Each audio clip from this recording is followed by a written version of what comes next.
This is the ChampionClix podcast.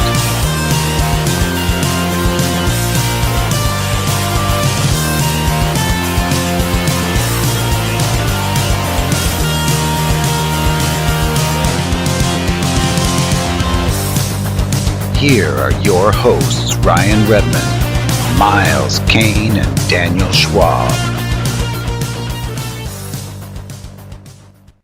Welcome back to the ChampionClix podcast. I'm your host, Ryan, and with me today are Miles, Dan, and Pete. Miles, how was your last weekend before Worlds? Busy. Yeah, got doing my last bit of honeydew stuff, and then I got packed. I'm ready to go. All right. Dan, what about you? Busy because I have a busy week ahead of me, so I have to like wrap everything up pretty much this weekend because I won't have much time between Monday and Thursday when I'm flying out. So I'll be there Thursday night. All right. Pete, how was your last week before Worlds? I'm gonna echo everybody else's sentiments. It was busy. It was good. We went to a friend's wedding last night, which was a lot of fun. Beautiful ceremony, beautiful couple. And then today, I got my first scuba lesson, so I can once again join Aqua Miles in his conquest of the surface world. I'll be Scuba Pete soon. Yes. All right. The three of us over here all got to practice for 300 Modern over the weekend, and Christine, Oliver, and myself are all completely locked in on our teams, and I finalized my pulp team, so we are pretty much all set to go. And then we just kind of took the rest of the weekend pretty easy, which was great. So definitely excited to wrap up. I think I got 2 days of work here, and then we're off to Worlds. Not too much news, but well, I'm afraid I've got some bad news. Someone has traded Ryan Bookwood a Black Lantern Superman, so unfortunately we're all going to be subjected to builds with him again very soon. Here's a nice piece of shit. That sounds like an easy match then every time, right? Just here's 125 points. I don't mind seeing him across the board. All right. Yeah, I mean, if he decides to play with Kryptonian keyword, I think he might have a chance. But Black Lanterns and Monster just not their way. Oh yeah, it's just so strong. Yeah. This past weekend, though, the final two ChampionClix Open Summer Tropical Regional events were ran, and these events continue to kind of highlight how much more open the current meta is after the erratas a few weeks ago. So we do have the top 8 from California here, and in 8th place in California is Robert Martis. He played a Cosmic Theme with Butterfly, Carnage Silver Surfer with Avatar of Khonshu, Carnage Silver Surfer with the Trick Arrows, Kid Thanos, Cosmo, the White Shirt Porter, and then Timebreaker. And then he had on the sideline Khonshu, MOE Swap, Iron Inquisitor, Killmonger, Myrn, Superwoman, from Notorious, the Legacy, actually, which, why would that be?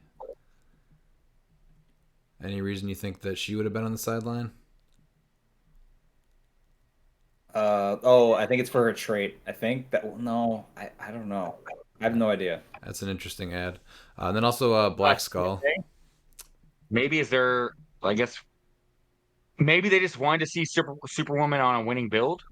Yeah, I mean Jalen did have Gambit and what was it, the other figure on his team for his winning build too on the sideline. That makes the most sense.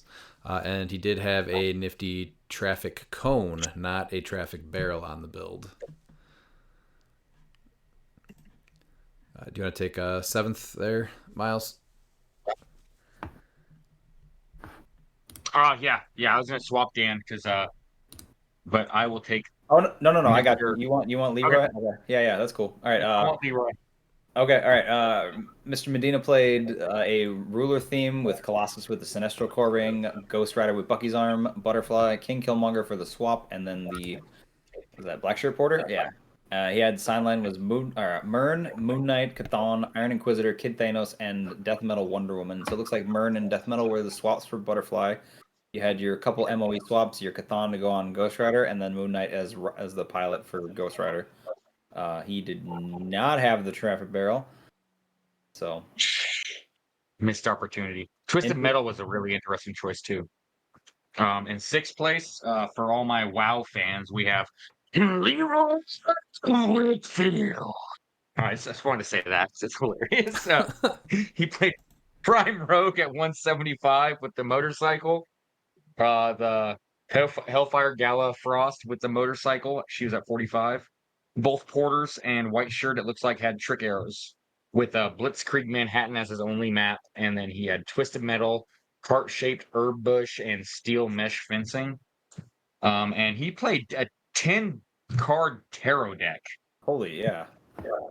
Yeah, no sideline. But yeah.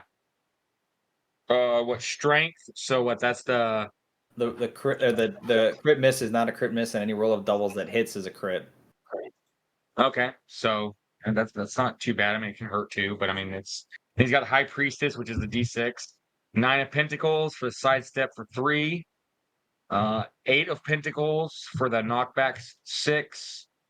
8 of Pentacles or 5 of Cups for the +3 to defense for energy shield deflection. So that's going to be for the steel mesh fencing, which can come up decently enough. And then Invincible has protected outwit, 7 of Swords, which is the penetrating blast, deal 1 penetrating damage to each opposing character. 3 of Swords for the pulse wave, they deal 2 damage. 7 of Swords, shape change +1, and Queen of Wands, which are all D6 single D6 rolls +1. I mean, that's a huge deck.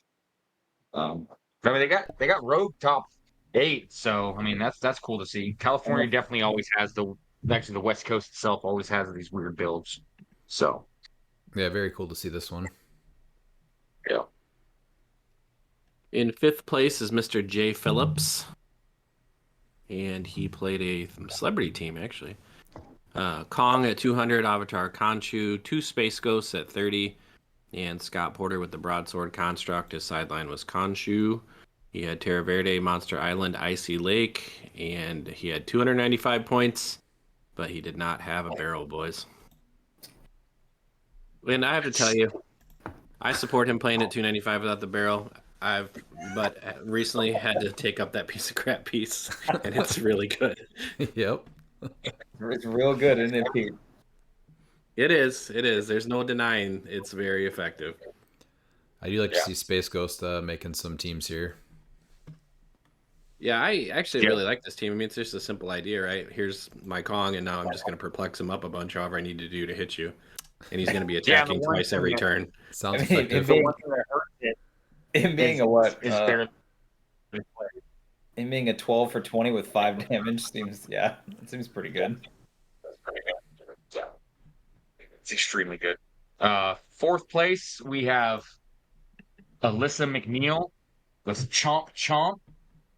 She played Camo, Unequipped, Butterfly, Genesis and APOC with both having Sword Bearer, Sinestro Ring on Scott White Shirt, and then Black Shirt just had no equipment. His sideline was Wonder Woman, Major Logan, Scrappy Doo, her sideline. Yeah. I was just thinking of Camo's sideline. Carnage Surfer, Cosmo, and Mern. So no traffic barrel though, sad. No traffic barrel. And the maps, I mean, throwing Atlantis Throne Room with Daily Bugle and Bloodstone Maze, like that's, I mean, yeah, Daily Bugle and Bloodstone Maze are going to be the 2 most used maps. So next we have Mr. Clay Wood, who made 3rd place. So he's got Phoenix Sentinel at 75, Butterfly at 60, Kid Thanos with the Pumpkin Bombs, so he can swap out to then drop them for the Phoenix Sentinel. He had Orb at 45, double Scott Porter. White Shirt had the Sinestro Ring, 10-point Weasel, and 4-point Scott Crampton. That sounds familiar. And then his sideline was King Killmonger, Iron Inquisitor, Mern, Penguin that gives out the powers. So I'm guessing in case you... I'm assuming you want to give out Precision Strike to Phoenix Sentinel. So he's really trying to buff Phoenix Sentinel. Absorbing Man and Deadpool, which is the Ducky Deadpool. So it makes everybody dolphin. Interesting. I'm guessing that's for the mirror match? yeah, Penguin's also a good call too if somebody puts you on the Bloodstone Maze and you're going first on that, because there's really no reason to have Mern with Phoenix Sentinel. So Penguin is definitely a good call for that. That's a pretty mean combo though. But yeah, Precision Strike, EE, and Psyblast. Yeah, you're like, well, You're probably all taking damage. Yeah, and it's smart to use the MOE swap instead of the normal Mad Gem. Yeah, So that way he can be able to get Absorbing Man on there. then you get util with MOE still, so it's really good. Yeah. But Yeah, you also don't even need to give him with that. If you have Penguin, you can give him Energy Explosion with knockback with Penguin too. If you yeah. don't I want think they to. wanted the no. You only get Blade's Claws with precision. No, I know. That's why I said or Energy Explosion with knockback. Like if they don't have Oh yeah. it's already penetrating. Hmm. Yeah. So you have tons of options there. I like it. In second place, we had Mr. Anthony Berrigan playing. I think this is non-themed. Does not look themed. No, it's Iraq. Mystical. Oh, is it okay? Arachnite, Kong with Avatar Khonshu, Doom Supreme, Prime Elsa with the Trick Arrows, both Porters, one with the Sinestro Core Ring, Legacy Green Lantern with the Green Lantern Ring, and one of the Daredevils. At 20 points of Bucky's arm, his sideline was Cathan, Killmonger, Kid Thanos, Ghost Goblin, Khonshu Iron Inquisitor. His maps were Icy Lake, Daily Bugles, Press Room, Ultron's Lair, and he did have the Traffic Barrel. And he's actually the only person that played the traffic barrel in the top 8, which is kind of crazy. And I'm seeing only 2 Cathans, which I think is also pretty crazy for the top 8. That's like unheard of. Yeah. West Coast is weird for sure. It seems like a lot of them are building very specifically around their primes, which is kind of neat to see. And I think we saw how many different ones. Kamo. Colossus, Kamo, Rogue. Yep. There's an Absorbing Man. Yeah. Elsa. Lots of different stuff. Yeah. But only one person didn't use a Prime? Yeah. But winning the event is Jackson Smith. He played a ruler theme with Colossus and the Avatar of Khonshu, a Butterfly, Kong at 50 points, Doom Supreme for MOE swap, both Porters with the white shirt and the Sinestro Core Ring. And then sideline for Butterfly was Myrn, Death Metal Wonder Woman, Notorious 051 Harley Quinn, Khonshu, King Killmonger, and Iron Inquisitor.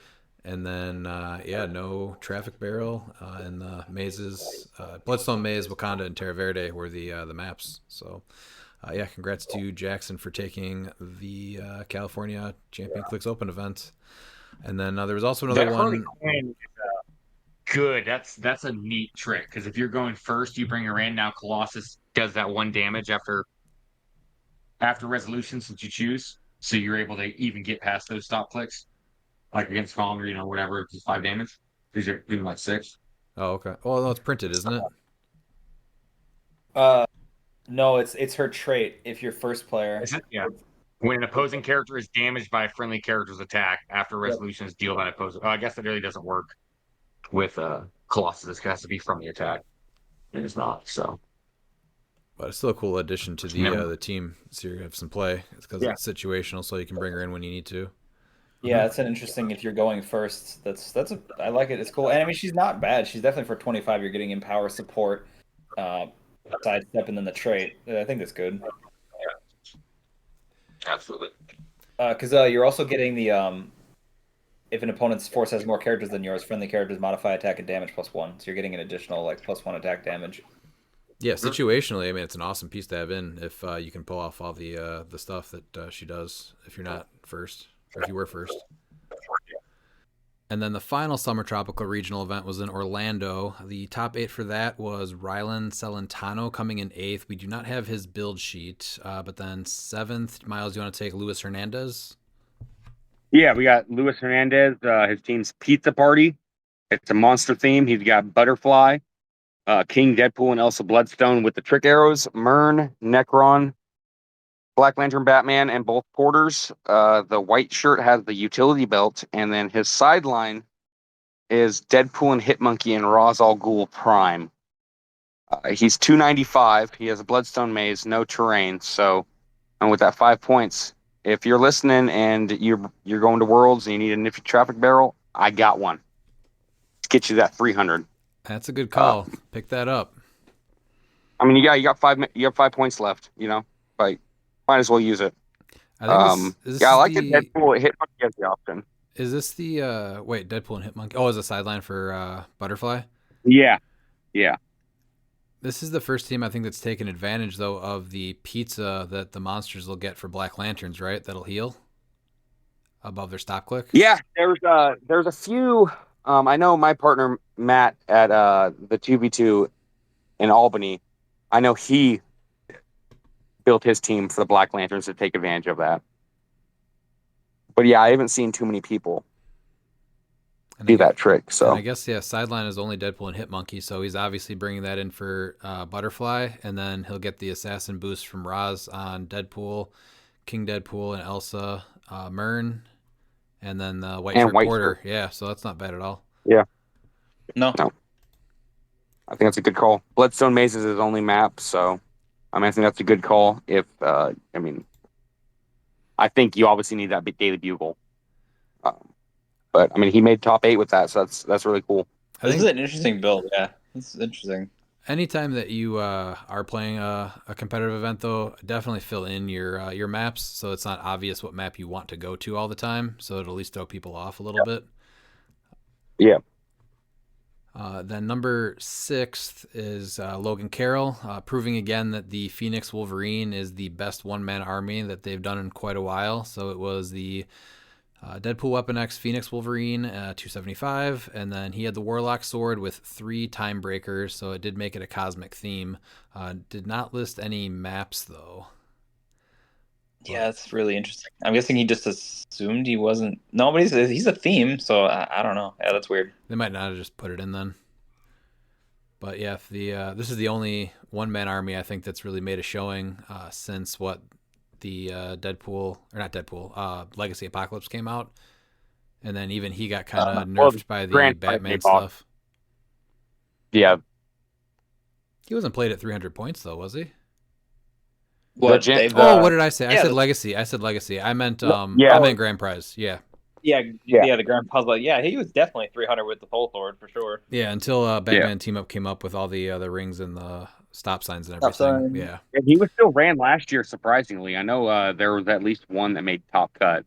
Yeah, I remember that because you can still do it. You just have to play really funky with your positioning because you can't get cut out by the traffic barrel as easily. Yeah, there's some Taros that can help, and Absorbing Man if he can come out. Yeah, too. That too is also helpful. Next is Aaron Virgilio. So he played a Amazon theme, which is pretty cool, with Prime Wonder Woman with the Green Lantern ring and the utility belt. The World's Finest with nothing yet because Wonder Woman's got that stuff. And then the Death Metal Wonder Woman with the Avatar of Taweret, the 35-point Superman for your leadership, and the unique modifier if he dies when he dies. And then the double porter, so White Shirt had Sinestro Corps, and Justice League Fulcrum Abominus for like one last ride before he rotates? No, I think he's getting another year, isn't he? Like the other ones? Yeah, he gets another year. Is he? Wow. Yeah, he gets another year. He's also been around for like ever. He's someone that should have seen a lot more play than he did. Yeah, but he's like one of the few like retails left, so that's why I'm surprised. He also had Bloodstone Maze, Avengers Tower, and Wakanda. So he had his sideline consists of the Superman in the suit, Scrappy, Taweret, Batman. This is the one that generates the Pogs, I think. It's from the Iconics, and then War Machine, and Cthon. So overall, interesting team. Cthon. I'm assuming that was on Porter. Yeah, it looks like I would. I guess that's interesting, but I don't know. I guess he just was like free sideline space, and it's not a bad call. That Prime Wonder Woman's awesome. I don't know how she doesn't see way more play. It's Prime. It's Prime. That's why. That's true, but she's it's great. Worth it. She's really good. Yeah, I think so. Yeah, I think it's mainly just because of there's just a lot of competition, right? So it's like, what are you going for? Like, this is very much because you don't always want her being the main attacker, right? Because if she gets focused on, like, her whole trick is like if somebody else dies, she can stay in the fight longer, right? But if she gets focus fired, she might go down. So yeah. I don't know. That's my only thing with her because she's only 5 clicks deep, so it's not like it's. I mean, those 5 clicks are amazing, but that's my thinking with it. Is there's a bunch of primes now, and they're all great, and she's got her little drawbacks, but she's amazing for what she does. So. Well, it's so cool though seeing that many primes playable. Right. So I mean that's. And in fourth place, we have Joe Alves with Hawk Penguin. He decided to go unthemed with this. He has Hawkeye and Hawkeye with Trick Arrow, Carnage Surfer with a Khonshu, Mern, the Notorious Penguin gives out Precision Strike, Blades, Smoke Cloud Poison, and then an Energy Explosion with Knockback. I'm assuming that's what he's going with for Hawkeye. That's what I'm thinking, yeah, because I mean, Hawkeye and Hawkeye already has Precision Strike, but yeah, I mean, Energy Explosion Knockback is not bad at all to give them on top click. Both Porters, White Shirt has Sinestro Ring, or no, white shirt with Sinestro Ring. Madison, Daredevil with Bucky's Arm at 10 points, and Weasel with the nifty Traffic Barrel to even it out to 300. He's not running any primes, and his sideline has 5, so I don't know if he was running Absorbing Man, but it's String of Cat Burglaries, Stakeout, Scrappy Doo, Khonshu, and Q's Question. And then, I mean, his maps, Daily Bugle, Bloodstone Maze, and Ultron's Lair. So he knows exactly what he wants to do. He's been playing Hawkeye and Hawkeye Forever, the best of anyone, yeah. And so, yeah, he's just optimizing Hawkeye and Hawkeye. And with the change to detectives with the Mutt's Tomb, he decided to go unthemed. So, I mean, it got him to top 4, so it's obviously something right. See, the weird part is I still think Detective is better, but I don't know. Yeah, no, I know. He just wants, I mean, the options that he has with the Penguin, he's able to get Mern, he has Surfer on there. Yeah. He's No, too worried about going second. Yeah. Yeah, it's definitely not bad. It's just like I get what he's going for here, but I know he's used Prime Absorbing Man in the past, though, so I'm interested to know why he didn't add him on this build. Well, I mean, he might be just missed it. It's 5 of 6 on his sideline. So yeah, that's what I'm thinking. Is it might just be an oversight. Yeah. Then last one is Logan Growney. Yeah, there we go. And he played a cosmic theme, so he's got Butterfly, Double Surfer. One has the Trick Arrows and one has Khonshu, which is interesting. Like the Trick Arrows is interesting. And then Kid Thanos, so he's got MOE swap on the sideline. Double Porter, White Shirt's got the Sinestro Core Ring and the Timebreaker Pog. So then he's got Khonshu, Killmonger, Dark Phoenix, Iron Inquisitor, Major Logan, and Mern on the sideline. So he's got the Mern and Major Logan for the Butterfly swap. And then just the 3 MO? Yeah, 3 MOEs and then Khonshu. And then his maps are Sentinel Factory, Weapon X Lab, and Ultron's Lair. So I get what it's a good team. I mean, the Timebreaker's interesting because you're still able to get the TK stuff going on, or the TK-ish with their place thing. So it's weird that he's at 295. So I'm was he trying to get the barrel on there? Because I don't see the barrel's not on. I don't know. He has 3, but 5 points. The Timebreaker Pog is 5 points. So, yeah. I don't know. Yeah, well, I guess maybe because this one just generates 2 for free. I don't know. I mean, yeah, playing under build, but yeah, I mean, if you get that 4th one, I think this is a pretty common team that we're going to see at Worlds this week coming into here with the Butterfly, the 2 Carnage Surfers, MOE swap, and both Porters. The only exception, I think, is that Timebreaker, so that opens up 30 more points. I don't know what you could play for 30 more Cosmic points if that doesn't work out. But if they don't have the Trick Arrows, you've got 40 points because usually a Surfer usually has like a symbiote or something. Was what I was thinking. Yeah, I mean, if you take off the Timebreaker Pog, you have 30 points, then I mean, you can just plug in. You might as well plug in what's his name, Space Ghost. Yeah, Space Ghost is good. Yeah. So, I mean, you're able to protect them from prob. Yeah, and you have TK. Yep. Yeah, I think this would be a pretty common one. So that was 3rd place. Yeah, Matt Ventura played a monster theme, and with the appropriately titled name of Spirit of the Game for the win. And King Deadpool and Elsa Bloodstone, Trick Arrows, Black Skull, Carnage Surfer with Avatar Khonshu, Carnage Surfer with Avatar of Tarwet, Scott Porter, Black Shirt, Scott Porter White Shirt with the Sinestro Core Ring, one of the Daredevils at 10 points with the Muramasa Blade, which I've seen that a couple of times, and then one of the Daredevils with Bucky's Arm, and then his sideline was Khonshu Chthon, Iron Inquisitor, Prime Absorbing Man, King Killmonger, Tararet. He had Sentinel Factory, one of my favorite maps right now, Monster Island and Daily Bugle Press Room, and he was double nifty. His team should have been called double nifty because he had both the barrel and the cone. Yes. Then taking first place was an Avengers team, was Mike Nelson. He played the Prime Spider-Man with the Black Symbiote. Gwen, Goddess of Thunder, with the motorcycle. The Chase She-Hulk from Disney Plus, or Next Phase, which was 061. And I don't think that piece has made any teams, has it? No. I haven't seen No, it. I think he's the first person to actually play, at least place in a competitive event.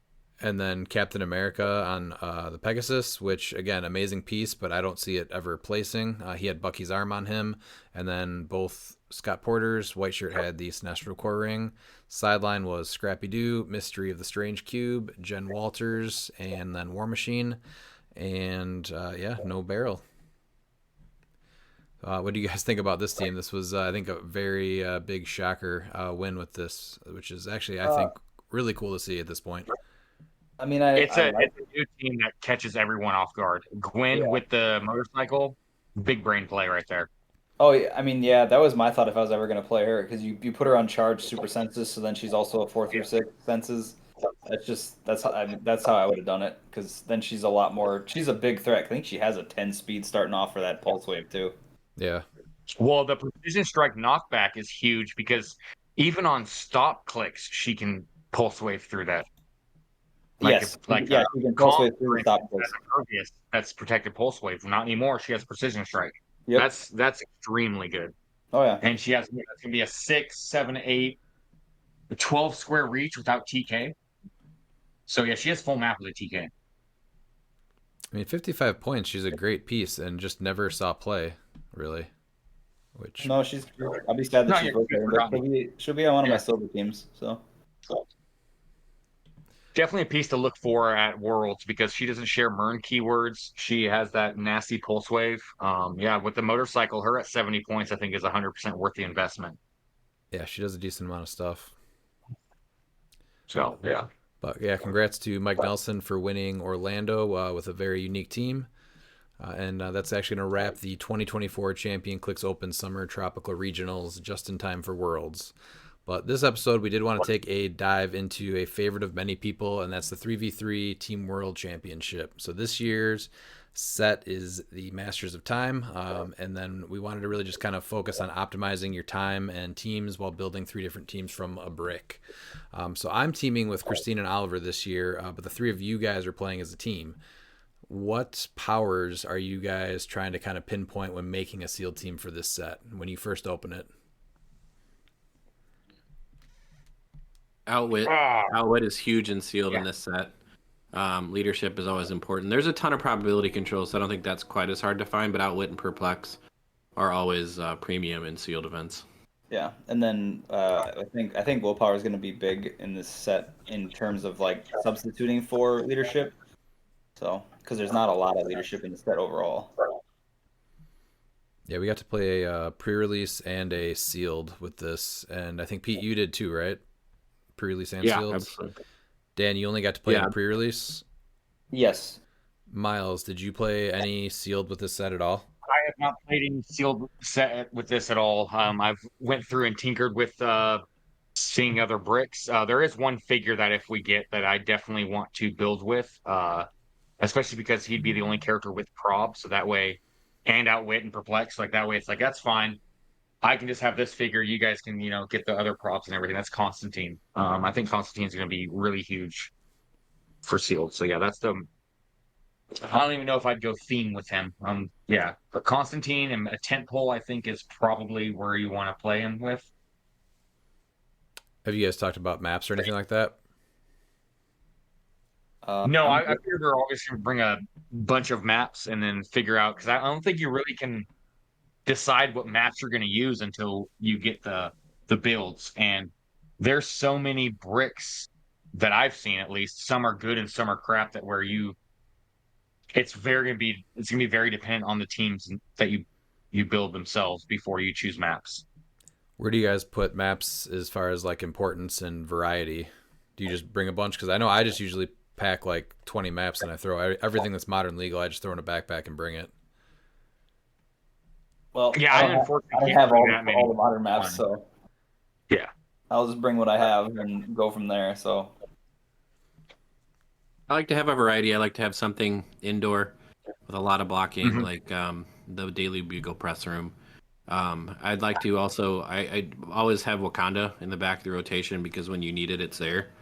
And it does alter games. It's a very simple map, but it does play into a lot of strategies and stuff. And then another one that I've been playing a ton of, which I've really enjoyed, is the Sentinel Factory.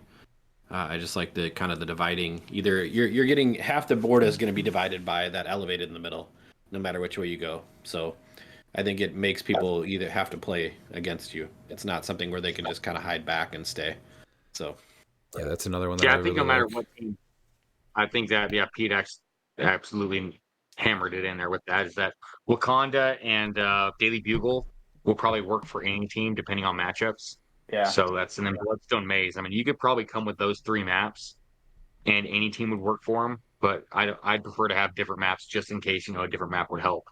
Especially But if you have just those 3 maps, it's perfect. and there's a pretty big chunk of stealth in the set, so you can maybe make that work. Like if one team is more stealth heavy, so. Yeah. How Well, important is Yeah, it? and I believe you can use the same maps, right? No. It's not. Or can you? I think you can. I don't It- remember Yeah. that being. It's not. Yeah, you should be able to. well, in the Okay. rock and roll concert, I have one. It's not widely distributed, so it may take a person a minute to figure it out when they look at it. So that's another one to keep in mind too, if you have it, just to have the availability. I also like playing the Extinct Volcano because no one really plays that one. I play that one a lot. Oh, And I'm pretty used I to might it. have to. I need to find mine. Yeah, I need to find mine. I got 2 of them, I think. So Is there any dolphin symbols besides Aquanix that we would want Yes, to play? there's the Batman that makes you dolphin if you're next to him, which was Yeah. pretty good for me when I played him in sealed. So Okay, yeah. Which you can bring water terrain as your terrain, 3 standard 1x1s of water terrain, but not a bad idea to pack some water maps as well. no, yeah, getting that notorious And if- map for sure. Yeah, I'm gonna try and bring as many modern legal maps as I can and try and figure out where I want. Bloodstone Mage is another one you should definitely look at.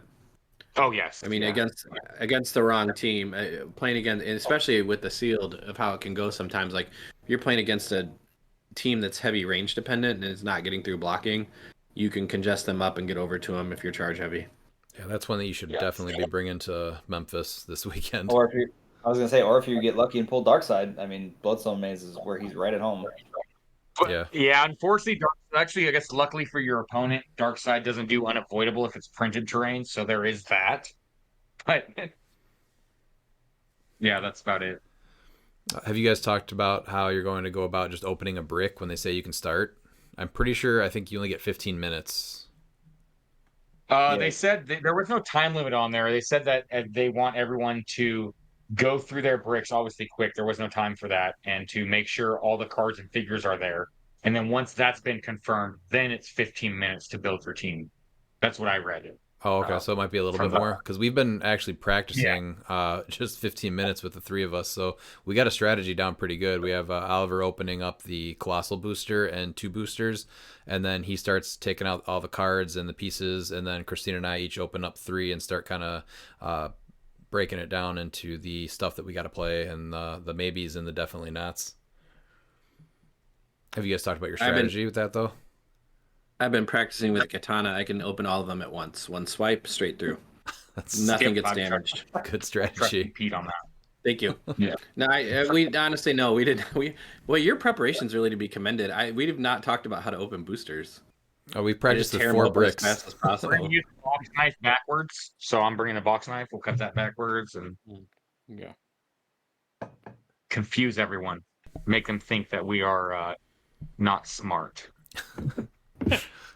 I'm really hoping the mustaches and the flag shorts really throw everyone off, and so that's going to give us more prep time for building. They're gonna take one look at me and be like, "He's not very smart."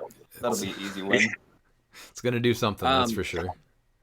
I mean, when we walk in with our team matching outfits, it's gonna for sure be a little intimidating for some people. I can't help but think otherwise. Women might get pregnant. Are there any keywords any of you are already looking at just for synergy? No, because I don't know what we're gonna get. It's like one of those where I don't know if we're gonna be able to build. I mean, obviously, I think Mystical's still pretty big. Like, there's a lot of Mystical floating around in the Keyword that I set. would look at building. Yeah. Just with what we've And it's opened not so been far, martial artist is pretty strong. Marksman, even if you're not making a marksman theme team, there's some decent synergy with that keyword alone. And then there's definitely a decent amount of past. Yeah, I was gonna So say the past. team up cards is an interesting thing, though, that I don't think that we've ever really been available to use in a sealed. I guess besides JLU, right? Yeah, because this So this isn't was on the the first top of time your that team up brick. card. Yeah, it's actually in the booster, so that's gonna really. I mean, that can change a lot of things based off of what's team up cards played Yeah, or brought out. what you get, yeah. I think If everyone we should get get a green one, arrow, right? Because it's only in the colossal someone booster. has to play. Yeah, it should Yeah, only be someone one. has to play the green arrow. If we could pull that team up card, that's just too good. Like you have to do marksman at that point. Yeah, and there's good lower level tier rarities for marksman. Yeah. Honestly, the way I've been preparing for it, there are pieces that I just don't want any part of. Like, if you say, well, here's what you're going to play on, I'm like, well, this is not going to go well for you guys today because this is not a piece I would ever in a million years look at. So, but that's really about it. I figured once we get it on all out on the table, everybody can kind of say what their want is. So Yeah, I think you're right there too. Is that it's based off of your play style, like and play to your strengths. Yeah, sure. Some people are like, "Whoa, I can't believe you guys aren't playing that piece." But if that piece isn't good for our play style, then it's not good for us. We're not going to try and. I don't think you should force a play style that you're not comfortable with just because a piece is good. And Yeah, the nice thing of this set is honestly there's so many really good commons that like Dead Man and Mr. Mine are going to be huge for Team Sealed. Like those Yeah. pieces are going to hit the table every time you have them on somebody's team Yeah, because they're just so good. Deadman was real good in sealed, so the mind I control mean, was solid. there's great comments. have you guys I'm talked if there's expecting to be fine. any pieces that if you guys pull it, then one of you gets it for sure? I mean, if we play Dark Side, Pete's gonna get Dark Side. It's plain Yeah, and simple. that's the main one. So, Yeah. Aquanic is probably just because I'm gonna play that. This I'm and the then yeah, I mean then I'm the least picky out of the group, so I don't really like. I can make work with whatever we have. So it's like, hey, if y'all got something, I can pretty much make the rest. I can cobble something together and make it work. yeah, I Darkseid- feel the same way too. I just think that Aquanix actually just I'm able to play to its strengths more just because I'm used to that play style. So, but And Darkseid's a Yeah. sealed bomb, and Darkseid also then leaves all the other pieces available to the other two teammates. So yes. I mean, he's a win and loss condition himself, but in a constructed environment, sure he's not going to hold up, but in sealed, I think he's fine. So Yeah, I mean, and the thing too is that I mean, if, say we get lucky and we pull Dark Side and say like Prime Flash or Reverse Flash, we would just be like, here, Dark Side, Reverse Flash for your sideline. So that way you have one extra piece you can bring in basically, but otherwise you're there. Yeah, that's not a bad play. I know you guys started talking a little bit about play styles, but I think that's one of those things that just isn't talked about enough in Team Sealed. Is just like that team aspect and kind of highlighting play styles with teams that you make and the players on your team. As far as what we've done, the past 2 years, we've played with one of our buddies, Ryan Rios, and when we go making teams, Christine usually gets the more like hyper aggressive in your face team. I'll usually get the team that kind of focuses more on complicated tricks or synergy. And Rios has been playing since I think like almost the beginning, so he usually does really well, just like the scraps, and can make the most of what's left. Do you guys have like a style of play that you can kind of try to highlight while building, or do you guys know each other's play styles that you think you can build with? well, anything with a rollout, Dan gets. That's Pretty much how that starts and stops. I try to minimize. I just try to minimize my ability to make mistakes. So I'm pretty comfortable with tent poles because it's a simple operation most of the time. So that stuff is the stuff I like to play. I also play pretty hyper aggro, so like I mean I played Kamo last year, so that was. But I can. And I try at least like last year. I let my two partners use the best of the best, and I was able to try and finagle a Legion of Doom team because usually I can make everything work well, but unfortunately my team wasn't the strongest, and so I wasn't able to help carry my team, and their die rolls and teams just weren't good enough. So this year should be a lot different because I think that my other two partners' play styles were too similar, whereas I think all three of us bring something different to where we're going to be able to, even in the worst bricks, I think that our play styles will at least be able to synergize enough to hopefully place at least. Yeah, I'm excited for you Since guys they're to just play so together. I think we complement each other well, so I think we'll be all yeah, right. I mean, they're totally different. We play totally different teams. Our styles are completely different, and I think that's what Team Sealed's all about. Yeah, I would think It's I the would think if there was one piece that we pulled that I would probably play, it would be Swamp Thing. That would be a piece that I could Oh yeah, yeah. like. That's I play Arachnite, and he's pretty close as far as like his utility as just a singular piece. So I would think for me that would probably be the piece where I could be like, all right, I can make this work, and I can do a lot with it. Yeah, yeah. he's If you get a really good. Swamp Thing and a Dark Side, that's gonna be okay. Yeah, you guys get those two pieces. I'll try and figure out. It's One thing that players do frequently ask is what's the most common way to split the brick after the event? Have you guys talked about how you're splitting the brick up after you play?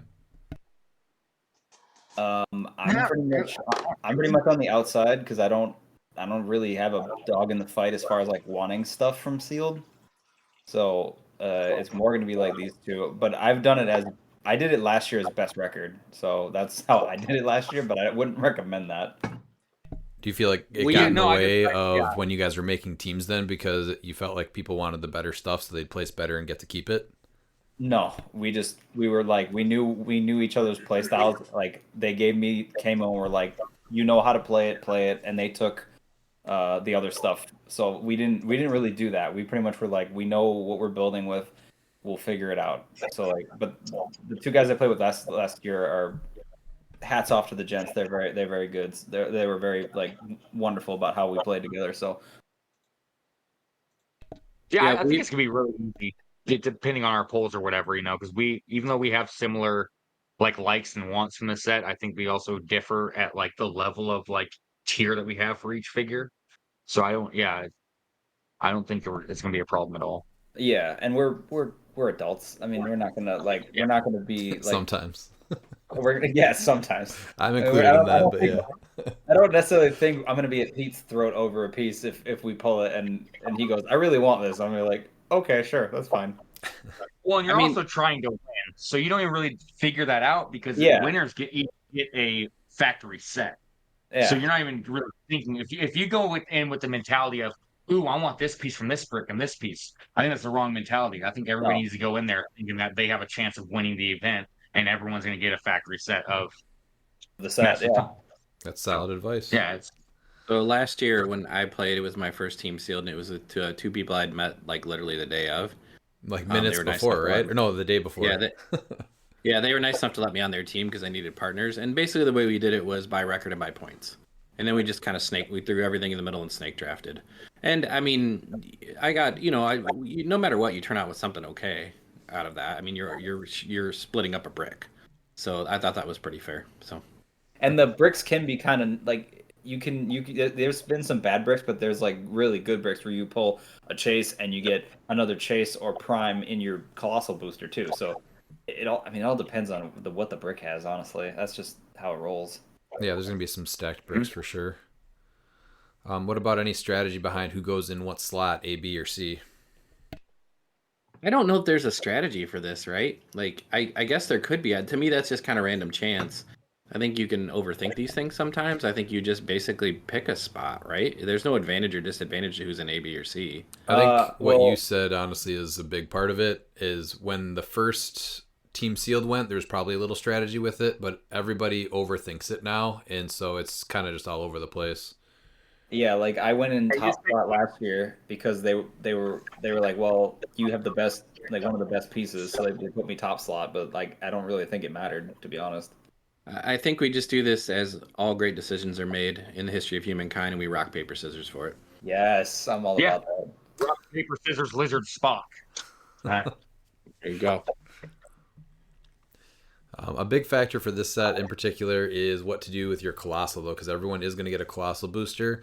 So we are going to go backwards down the whole set, starting with those, and kind of just briefly focus on what the character brings to a team, which point value, if they have multiples, and if they're a must play, a maybe, or a piece you can just kind of toss aside completely. So 074 Aquanix, where would you guys suggest playing this? He's got a 300, 200, 150 point line if you pull this as your Colossal. I would give it to Miles and let him do what he wants. That's how I'm going to go to that decision. I personally, your preferred can be 200. Oh, see, I was honestly. Oh, see, I was thinking 100 actually, but that's. The reason why I say 200 is because like the goal is you want to get him and Poseidon on the same team, and so they empower. Those 3 extra stop clicks is huge. I like the rollout with the impervious, the 3 stop clicks, so it makes him that much harder, even though he can be outwitted. But yeah. I was just thinking the 200 gets you the 2 stop clicks still. You're an 11 for 3 with blades. So yeah, I guess it all depends on what you played, but yeah, 200 or 100. I think you don't play the 50, and I don't think if you play him at 300, that means that our teams suck and we need another potato. So Oliver actually did play this guy at 300 twice because you do get that mastermind to that Matilda bystander, which isn't bad. They were really close games, though, so it always came really close and just down to the rolls. Yeah. That's why I like 200, because if you can really finesse him with a few other pieces to really get him to work. Mm-hmm. If you're going to go the 10 pole style, but 100 points definitely is extremely good. Yeah. And with all the options as far as Colossals go, I probably know the answer to this question, but are you disappointed if you guys pull this guy as your Colossal? No. I'm not, because we made Miles happy, and B, I don't think he's the worst Colossal. Yeah. I think he's one of the best. Like, that's not just as an Aquaman fan. Like, he has 3 stop clicks. Like, he is playable because of those stop clicks, even in Modern. I think there's really only one disappointing pull for Sealed, and then again, actually, I guess it's not even, I guess 2 disappointing, but yeah, it'll be. I've got probably 2 of them we might not build with. Well, we'll get to them as we kind of move down here. Yeah. So next is Flash Raptor. This guy is definitely not one of the ones that you're disappointed that you're pulling.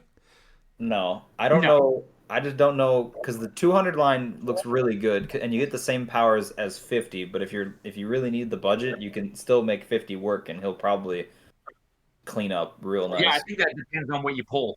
If our brick's just not good enough, that to where you're like, okay, I need Flash Raptor at 200 is going to have to be the play. Yeah. That means that we had a bad. My only problem with him at 200 is he is a 12 for 3. Like, yes, it's Flash, but it's just a 12-3 though, and that's 200 points in your build. It's the precision strike with the quake afterwards after he hits. I think that makes him good because he's going to be hitting everybody. That's You're talking about a 200? Yeah. Yeah. Okay. 200. That's my only gripe about running him that high, is that he is a 12-3. Yes, the quake can make up for it, but still, I'm a little hesitant. This is a Dan piece. This is a nightmare for anybody that plays against Dan. Enjoy it, HeroClix community, because it's shape change and super senses all day long. If we pull him and Constantine, do we just say, here, Dan, this is your team? That's up to Daniel, but I think there's probably worse players to go in with that bit. Realistically, and then Prime, you also get the Prime Flash on the sidelines. So now, like, is the super senses on a 4-6 that has a 50% chance that can't be outwitted? I mean, a 14 attack, 12 speed, so he gets full map attack. We'll see. Outwit's not completely uncommon in this set, though. There's going to be a lot of detective chimps and stuff like that. But he does have the double outwit, so. And Constantine can help protect that. Yeah. Yeah. If he carries Constantine, because he's able to get full map. That's how many points is Constantine? 50. 50. Okay. Yeah. So would you play him at 250 then at top, or would you do more pieces at 200? I think so. I think you go 250 with the 20 defense, with the 2 rollouts and Constantine. Like 14 attack. I mean, yeah. I mean, 14 attack, precision strike with 4 JLA. Damage, yeah. And then he's able to quake afterwards. I mean, it's not bad. And of course, you get to say bro after everything you do. So that's reason right there. So every time you make your super senses, just to hear Dan say, "Almost got me, bro." It's gonna be, hey, we're best friends, bro. So, Yeah. so all 4 of those point lines, probably 100 would be the least likely to play at, right? Either any of the other ones, with the precision strike being the biggest deal. Quake. And there's no reason to have Quake. All right, and then we have next Green Torch. Green. What about this guy? I like him. I would play him. I would play him at 50. I think 100 is his best point line, especially for sealed. But Yeah, I think you have to at least play him at 100 for the 100, charge flurry, and then it depends on what else you pull. Yeah, I'm thinking just 50, depending on what else you pull, because it's still perplex. You're still going to stop click. You're still carting your whole team around. But he's great at 100. I don't know that he's that much better at 150. No, I guess I 13 for 5. I think he's better at 100. You're hitting a lot harder. Yeah. So Giving him the trick arrows is huge too, since you can equip him. So yeah, there's a lot to really unpack with this guy. I think that it's going to be all based off of builds, but definitely Green Torch makes a team. See, I thought that was interesting, but is he really the person that you're going to equip with trick arrows? If you, It depends on how many we pull, because there's some bricks with 3 trick arrows. yeah. well, charge flurry, arrow, right, and then quake, maybe another arrow there. Well, you can only do you can one only do arrow one. now per turn. It's only one per right. turn. But you still have options though. Yeah. So, Yeah. I mean, potentially 4 attacks is still really solid. and he's got a sweet hammer. Yeah. So Absolutely. out of the point values on this guy, majority says 100, maybe 150. Yep. If your brick I'd isn't go- great. I'd go 50 or 100. I don't. Yeah, if we're scrambling to put him at 150, our brick is bad. See, I just can't see, because even if you do a charge quake from his 50-point line, then that's a free quake, and you don't get to free quake with his trade either. I just don't even think that's an option playing him at 50 points, to be honest with you. Yeah, I guess I would just. that's I would why just I have 100 and 150. yeah, I guess I would. I would have just punched. Then I don't know why they put quake on any of these guys to get free quake, but Actually, you play him at 50, not for him to be an attacker, but he has a stop click, so he also has the Green Lantern. Yeah. So he can he's carry your everyone. Yeah, he's an 8. So, he's an 8-person At tack. 50 points for stop click, he's absolutely worth playing. And he's Yeah, but perplexed. then he's basically just like a lightning rod to get energy explosion or something like that. He goes down so fast at 50. So that's based off the build. I mean, if you're able to pull like the Batman swap, you can give him Dolphin with that Batman to give him protection. So there's options there for sure. I think. Well, I think it depends on what you have, but I don't think 50 is unplayable. I just think it's not the ideal point line for him. Yeah, 100 I think is. He still does a lot at 50. He does a lot at 50. Yeah. now are you mad if this is the Colossal you pull? No, Yeah, no, it could be worse. So I haven't gotten mad yet. We'll get there. But never 275, right? no. Okay, not on this one. What about T-Rex? This one's might probably be one of the more interesting pulls to what you would play with, as far as the point values and other pieces. Dude, he hits the table every time. You can always put him on a team for 30. You can always put him on a team for 50. Yeah, you could go full boy 300 if you're really feeling skippy. I mean, he's awesome. I just don't trust the 300 line, but I like him at either 150 or 30. Yeah. Yeah, he'll make one of our teams. Absolutely. Yep. Because look, I mean, he can't attack smaller characters unless they attacked T-Rex since your last turn, or been moved, replaced since or whatever. But that don't move is pretty much during sealed. He'll probably always still be able to make the attack. So yeah, you're playing him for a chance to go from whatever point value to 300, and just watch somebody go, "Oh man, well, good game." That really just happens. Yeah. This is probably the most versatile one, though, so it's very easy to get him on your team, and it makes sense. yes. What about the next guy, Beast Boy? Probably This is a Miles piece. Yeah. No, he's. I pulled him in my case, and I was just disappointed in my case, so I just sold my case, just to get rid of it. But I am a little bummed that I did get rid of this piece because I actually do like this piece, especially in sealed. Yeah, it's only one point line at 120, but it seems pretty playable, and you get Outsider's team ability with that as well. And then, I mean, the chances of you pulling the uncommon Beast Boys, rather high. Probably. So Yeah. you're I don't know. Yeah. I like it because I purely like those top 4 clicks because I'll take rollouts and blades that I can multi-target with, but ugh. If you get the uncommon Beast Boy, this guy gets a look on somebody's team. You have to. Yeah, he's got- Outsiders is really powerful, so I don't see why that wouldn't be like worth a look too. Yeah, like that's just being able to because there is a decent chunk of perplex in the set, so being able to just be like you can't. player. Yeah. On certain maps like Wakanda, you can give him stealth because he will occupy 4 squares. Oh yeah. So yeah, There's a decent amount like ESD and I combat think reflexes too, so that outsider's team ability can come in clutch. Exactly. That's what I mean. Yeah, for something like that where you're he's definitely playable. Because I mean, we're talking about Green Torch being played at 100, Flash Raptor at 200. So I mean, you just look at this, and even T Rex at 100, and so Beast Boy fits that mold. I think that I don't see a time where he doesn't make someone's team. Yeah. Yeah. Still not mad. No. Not mad. What about Ultra Humanites? He's great. Yep. This is a Miles. This is a Miles thing. Like he's great, but this is much more of a Miles piece than me. Well, that's also interesting too. Is I don't think this is just a me piece because depending on, what else we pulled, like he could be a leadership piece for somebody that needs it, and there could be something when you have you have some other pieces that are animal. He also has and he gives them time stealers, so then you're able to choose map like that much more consistently. Yeah. So honestly, especially if you get supernova with that leadership is like a really good point. Odds are you're probably going to have to play him at 55 or 175 then. Yeah. Yeah, you don't ever. I don't think you ever play him at 125. I think he's just too good at 55 and 175. He's not bad. Yep. What would you lean towards as far as like the more commonly played or the better one, the more likely played point value? 55. 55. We'll see him at 55. I think 175. I think that he's a decent tent pole. Like I said, just all depends on what was pulled, but 55 absolutely. Because you can't forget about it's 3 bolts, 6 range, mind control with precision strike, which is not terrible. Yeah, not at all. And he's and then any other Green Lantern one character. That's huge. That's what I was gonna say. Yeah, any Green Lanterns are suddenly not quite as effective. No, because he can't carry it. Yeah.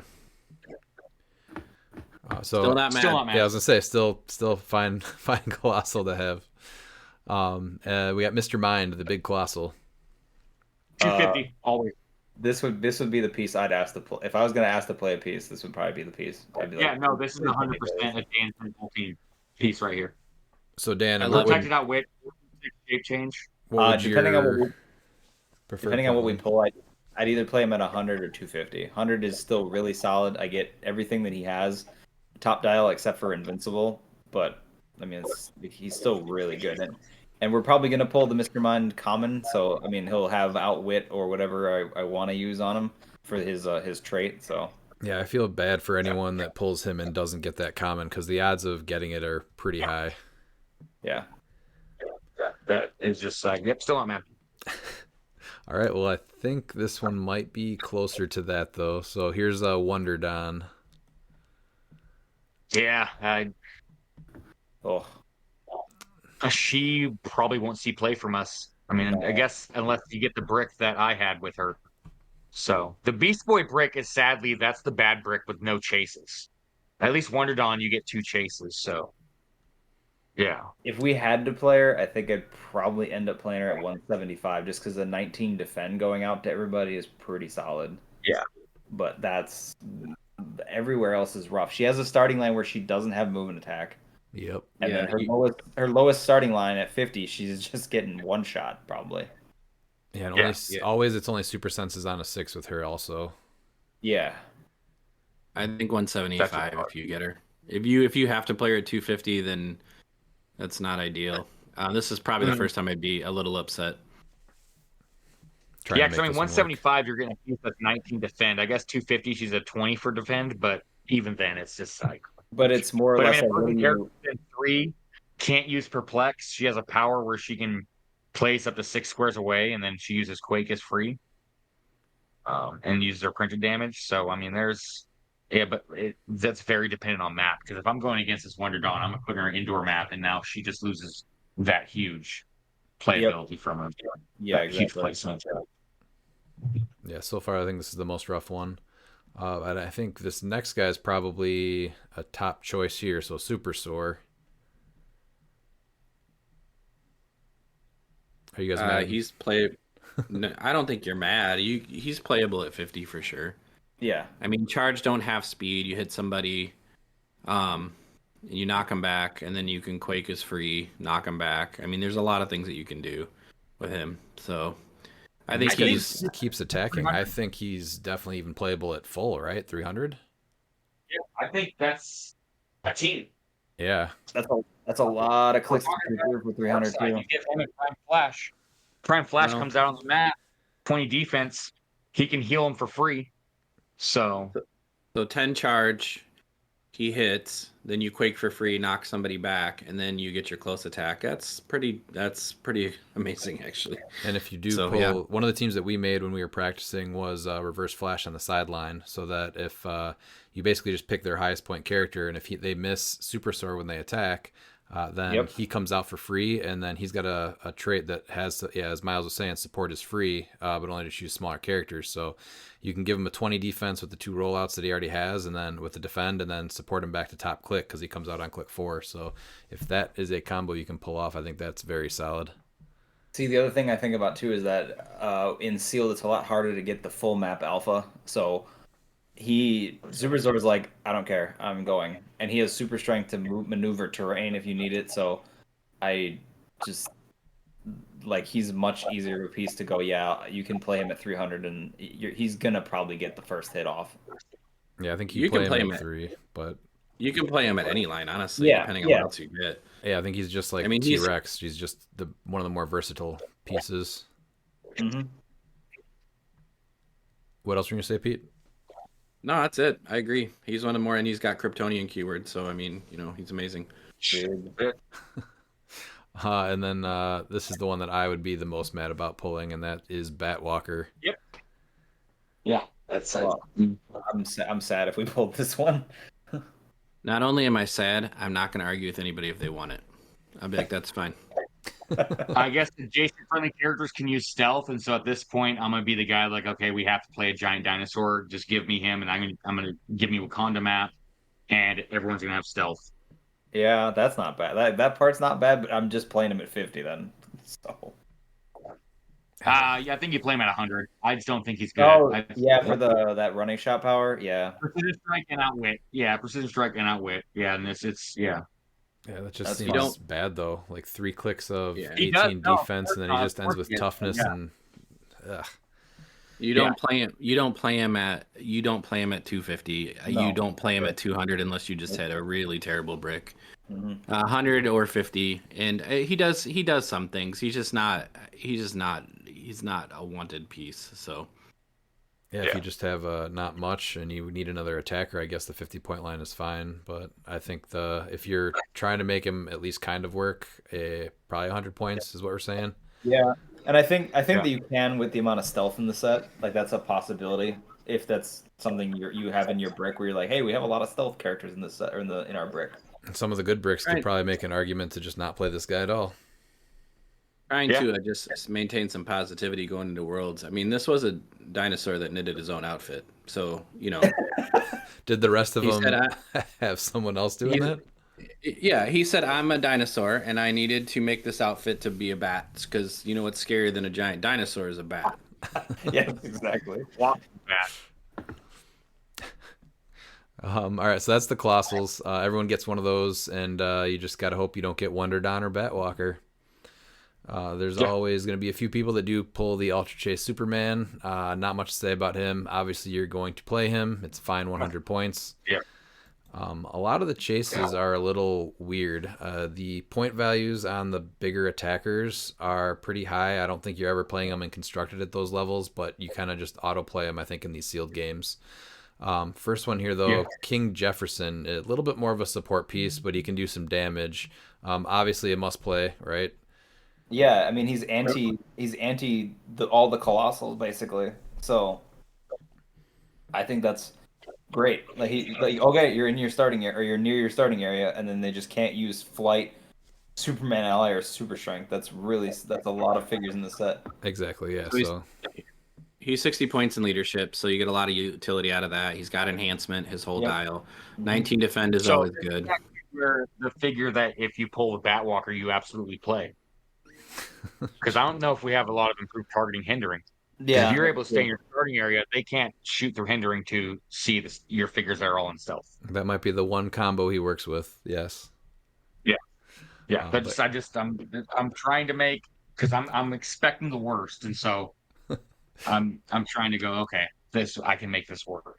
Yeah. You know, oh yeah, so autoplay at 60 points. That's his only point value. Next is Zala Jor-El. She is 100 points or 50 points. So I actually got to play her in a sealed. She's actually a lot of fun, and I played her at full.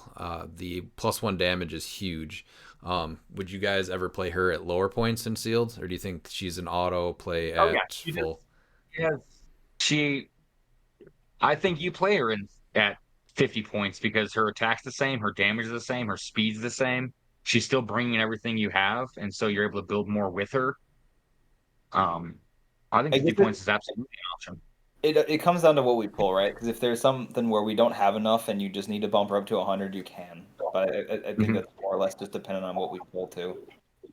And I think she's something- absolutely playable at either line, honestly. And she is giving you the unique modifier, and then if she hits, you're also bringing something else. Hopefully, you have something else that shares a keyword with her. I mean, you should in this set.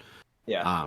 Right. Then you're getting something else attacking pretty That's much. yeah, Or that's the biggest thing is that you want to try to match the keywords with her. So I think that's the biggest thing that's gonna play into her. I was actually able to play Poseidon with her, so that was a pretty solid combo, being able to hit with her and then place Poseidon across. next to her.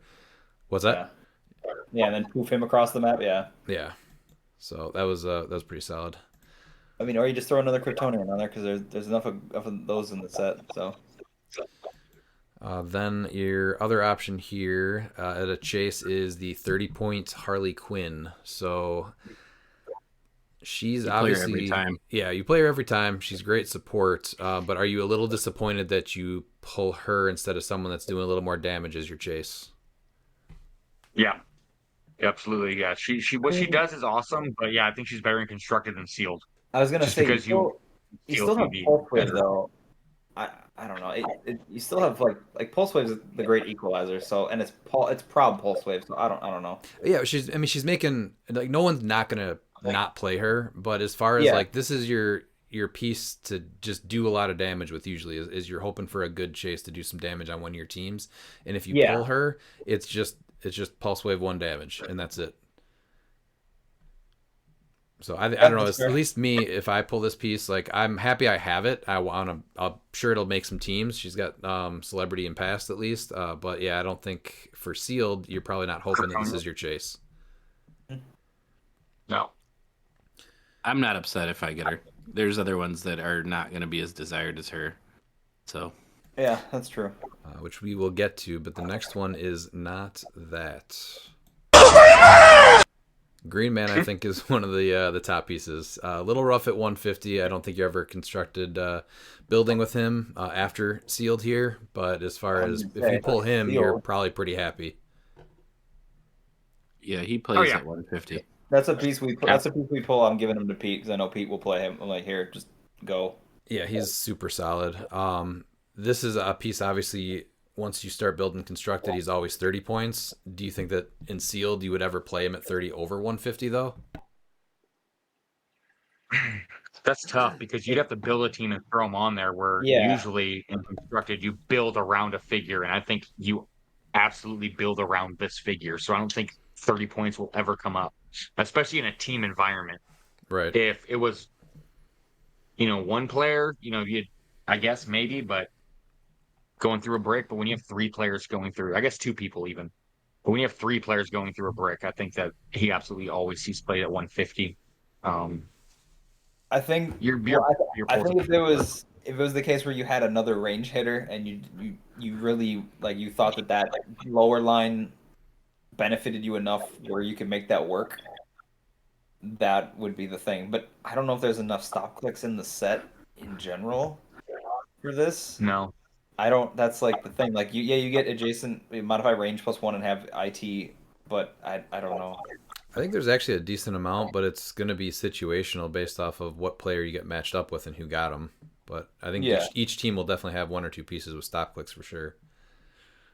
Yeah, but I'm not mad on pick if I'm pulling this guy. No. Next is Diana. Full. Yeah. If you're playing her, you're playing her at full. And she's one of the ones that you could possibly pull with Wonder Dawn, right? So you could get two I chases. believe she's always with Wonder Dawn, I believe. And I think she does finally get super senses on her top dial, so that's worth it. And I mean, 10, 12, 19, 5 is good. So I want to say she was actually in the same case or same brick as our green torch, so that was actually a pretty good combo too. Is being able to, because she's got that same thing where you place an adjacent or you place a friendly character adjacent to her after she hits. So putting a green torch down that can flurry and or charge flurry and quake is pretty solid. So that was one of the teams that we built with her. But yeah, I think this is a piece that you put on a team, always full points, correct? Yeah, because you at 100 points, you only get those super senses 4 through 6 for one click, and that's not worth it.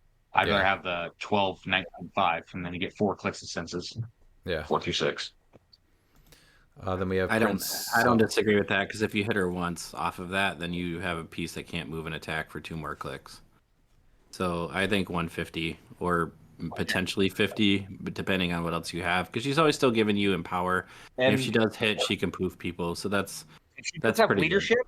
And her 50-point line does have leadership, which is very sparse in this set. So yeah. What about Prince Kal-El? I'm good. Well, let's just say you pull him. Are you mad that this is your chase? I am mad. Yeah, I'm mad, but I'll build him at 150 points. Yeah, I think this is definitely an always 150 points. He just is really weird. The leadership is nice, but it's when his trait literally is going to make nerfs himself. Harder. Yeah, he has 5 damage at 100 points, right? Which to me would be what I'd play him at. I'm like, all right, yeah, hypersonic battle fury, I'll take that. That's fine. But he literally is like, oh well, we're only taking a max of 3 damage, so the 5 damage is kind of useless. Yeah, that's why you're going for the 20 defense at 150, and with him doing 3 damage, that's fine because it's a max of 3 damage with Psychic Blast. Yeah. He's leadership. He's hypersonic, which is always good. I just think it's just such a weird trait. The first trait is just so strange that I think it limits his usefulness in most things. But he's your chase, and so he's going to make the board because he does a lot of more things than other pieces are going to do. And probably always at 150, right? Yes. I could only see the midline at being like if you were trying to do placement shenanigans with like terrain or something. That's the only thing I can think of is if you were doing something like that. I think we're all disappointed about pulling this guy though, right? Yes. Yeah. I'm happier than the next one. Yeah, I guess Also, I don't know. This is. I don't know if that's the bar though. That's like So yeah, last chase here is Bat Prince. He does have two you're stop playing him at clicks. full. Yeah, you have to. Yeah, that's the only. Yeah, you have to play him at full. Hypersonic blades explode. Oh god, that just it. I don't know. I just can't. That surprises me you saying that because hypersonic blades exploit feels very Dan-like. It is, but I look at the rest of it and what he does, it's just bad. I mean, he has 3 stop clicks. I mean, if you pull him with a rare, which obviously you will, obviously. He only has Supergirl. 2. Yeah, so if you play him with a Supergirl, like it just makes him that much harder to kill, and maybe that's why. Because I mean, at least he always has move and attack, so there is that. But I don't. And he has. He kind of in a weird way activates, right? Like so, you hit him he gets hit to a stop click, stop impervious. Then all of a sudden he has flight and a range of 5, and he's the bystanders. 0-point pieces are always good. Yeah, that's it does add outwit and perplex to your team, which isn't bad. And a tie-up piece is the third one. Yeah, and she's a good tie-up piece. She's literally me as a piece, so it's good. But again, always 140 points, but probably not your favorite chase to pull, right? No. What I would be happier with basically all the other ones, but it's still a chase, and so you're still gonna play it. Like there's not one of the chases that if it comes up in sealed, somebody's gonna play it. You're gonna play all of them. Yeah, that's true. So which one would you guys prefer? If you actually could choose the chase that you were gonna pull, just one of them, what would you say? I'd go with Green Man. No. Pete? I'd be really happy with Green Man. Like that's an ideal piece for my type of nonsense. All right, so Green Man across the board is number one pull for chases. Yeah. Well, he offers the best utility, right? At 150 points, you're getting running shot, 6 range, you power cosmic, you have invincible mastermind, and then you can potentially make more than one attack a turn. That's really good. And if you do a little damage to him, then you still get into that 30-point line. So, and that's not where you really want to leave him. No. And depending on the dinosaur that we pull, I mean, that's 2 teams right there figured out. Yeah. He's One probably the person most pull scary him. one to pull. Yeah. Well, and he's not going to be easy to get through. He's masterminding off the first few hits every time. Which you're building your 'Cause you team don't around want- that. Yeah, you exactly. don't want him going down. So he's going to be difficult to deal with in a sealed environment. Like I could imagine you masterminding that off to Supergirl and her being like, I'm gonna just shake that off. It's fine. And you can't outwit that. And I don't think there's a whole lot of like Force Blast. I know there's a lot of Quake and Super Strength. So if you do hit, you could knock away his Mastermind fodder or multi-target so that he can't Mastermind to anyone adjacent to him that's getting hit by that. But it's still going to be kind of difficult. But depending, like, say with your if he has a perplex, he's in a 7 range. I mean, he's got decently high range in the set in general, and he's got good range powers. So I just think he's a very big threat.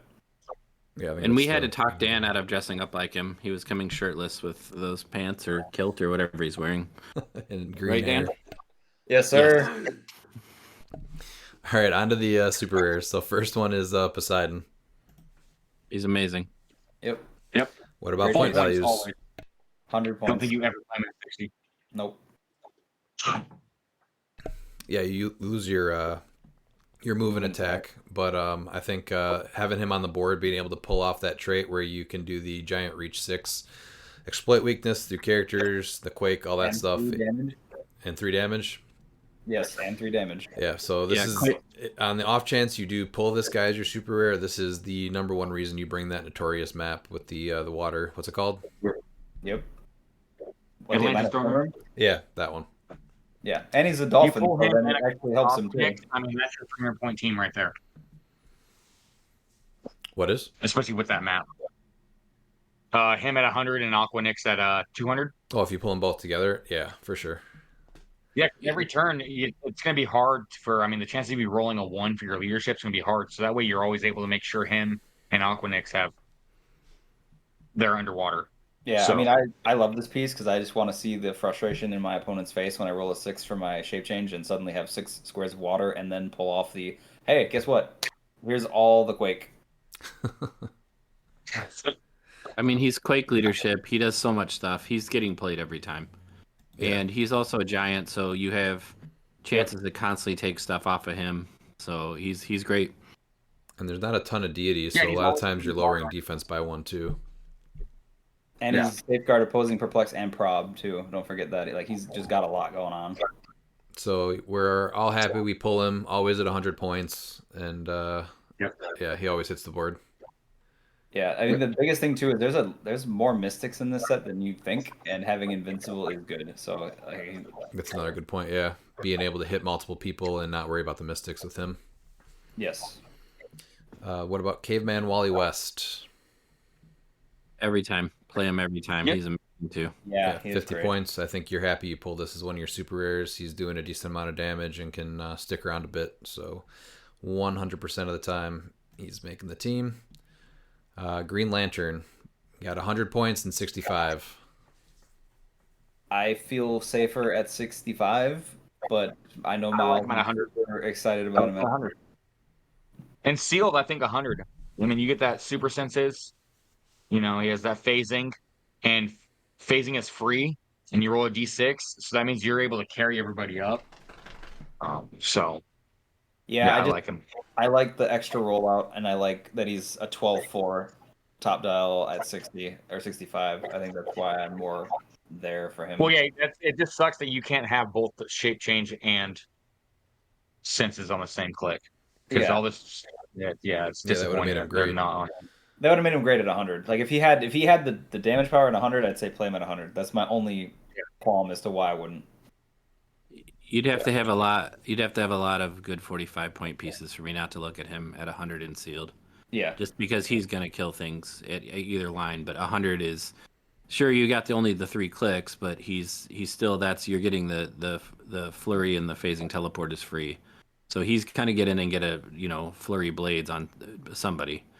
So Yeah, I think I'm leaning towards 100 unless you pulled just like absolutely crazy stuff, and it makes more sense for him to go to 65. I think he's making the team at 100 for me. Then we have Vandal Savage, who I think you could definitely make a rule for is very playable in competitive, lower for sure. It's a little bit hard to make that same argument in sealed just because of the way that his sideline active trait works, because you have to just hope for a piece that is passed that makes sense to put on your sideline for that. I mean, there's a lot of figures in the set with pass. He's a 30-point leadership at worst. I mean, he's just a little weird for the point. Like, so what are you thinking as far as like you build this and you pull 3 super rares and this is one of your super rares? If it was me, I'd take him and play him at full. He's got traded mastermind, he's got traded stealth and traded leadership. He's hard to kill because he can heal. He's got a KO stuff, but he's your hitter at 150 because he's charged flurry, blades, he's got shape change, he's got perplex, and then when he does finally die, eventually, he's got the bring in something from your sideline and you don't score it.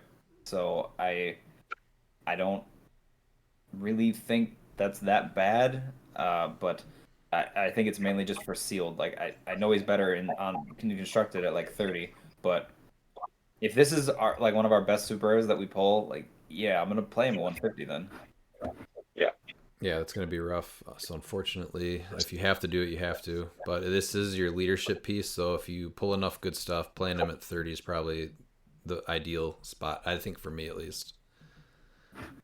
I'd rather keep him low just because it's so easy to chew through him, and at 150 points, that's half your build, and he's just going to be a huge target so that the next piece can come out.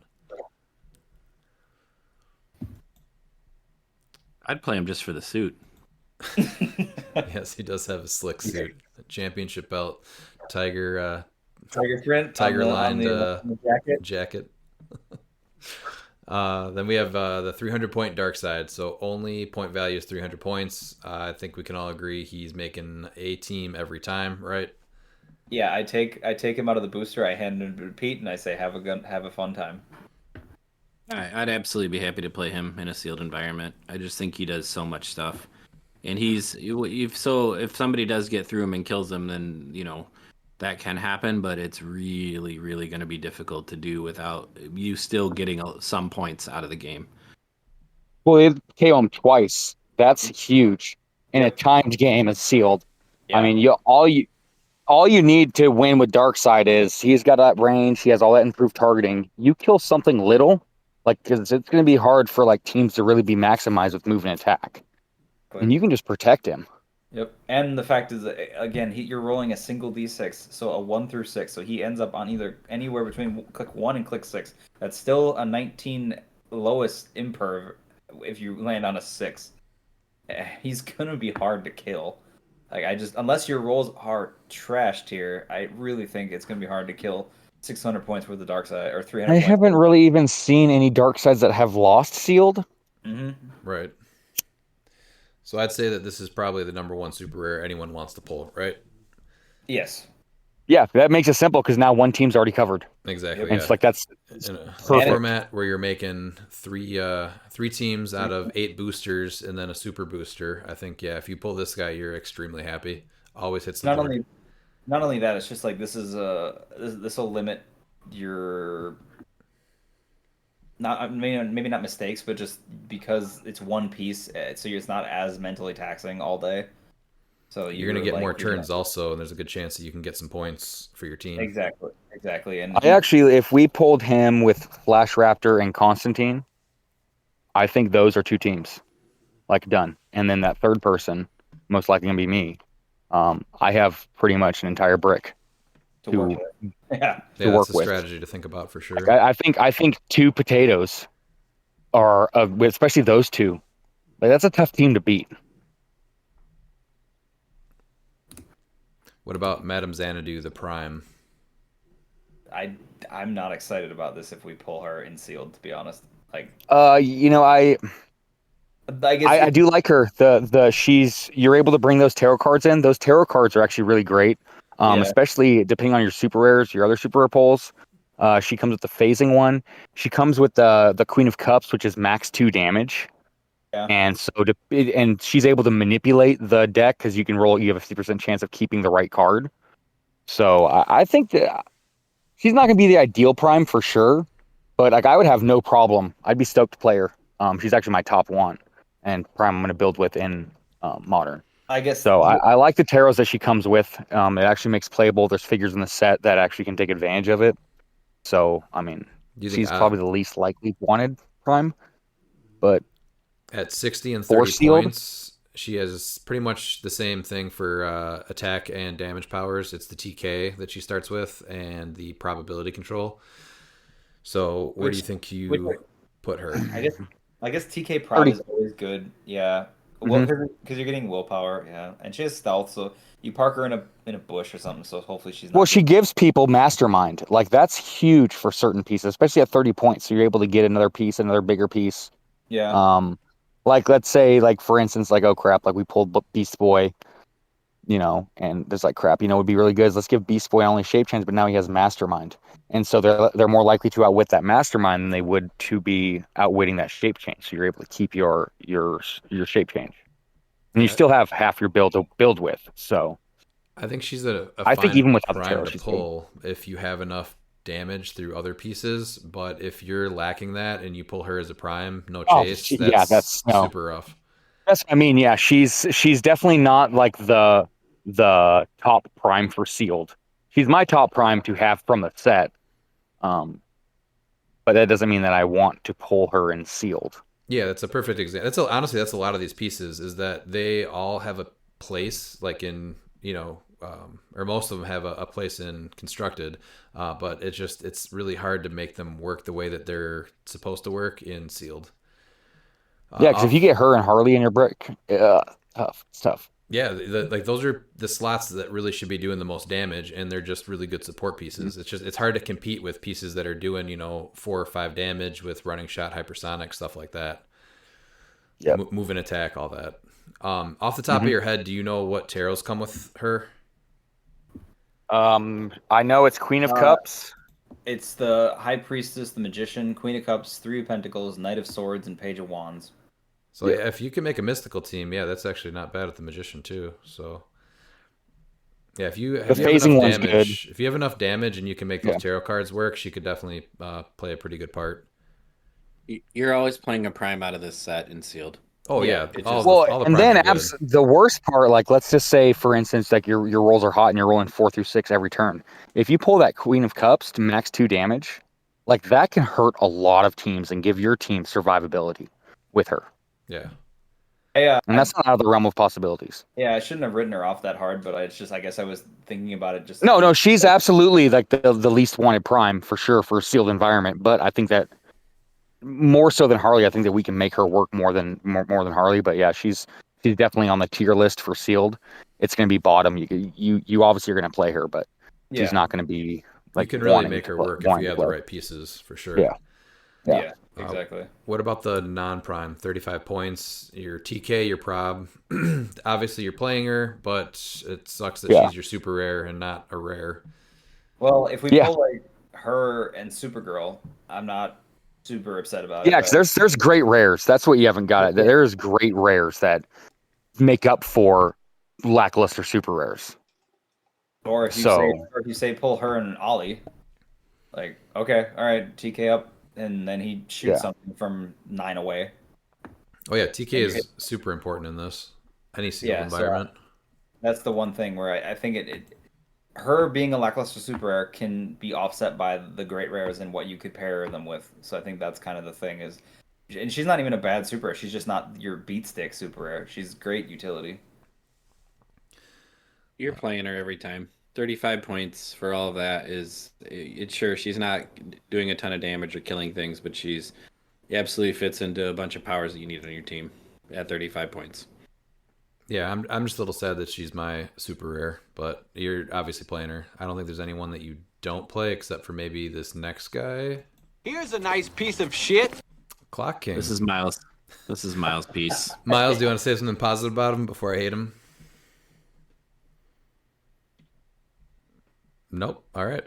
So this is a super rare that you pull. He's got 3 stop clicks. I think he's personally terrible.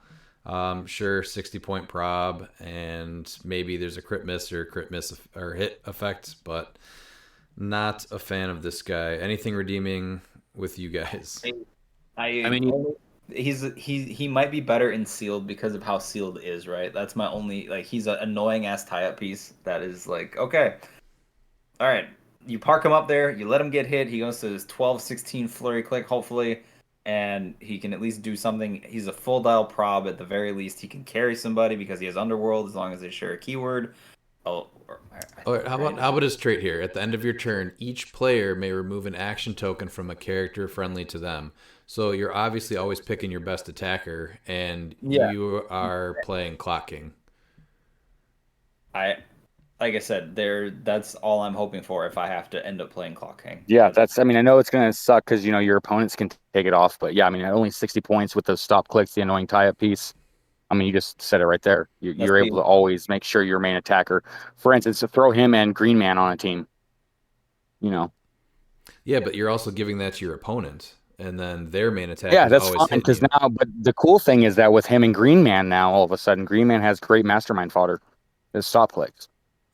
He's prob. I mean, 60 points of prob. He's not great. He's not ideal. It's just there'll be some weird game where he does something amazing for somebody. somebody. like the trait where the crit miss becomes a crit hit or the crit hit becomes a crit miss. Like that could be huge. It's very slim possibilities of it happening. What's great is you get that T-Rex.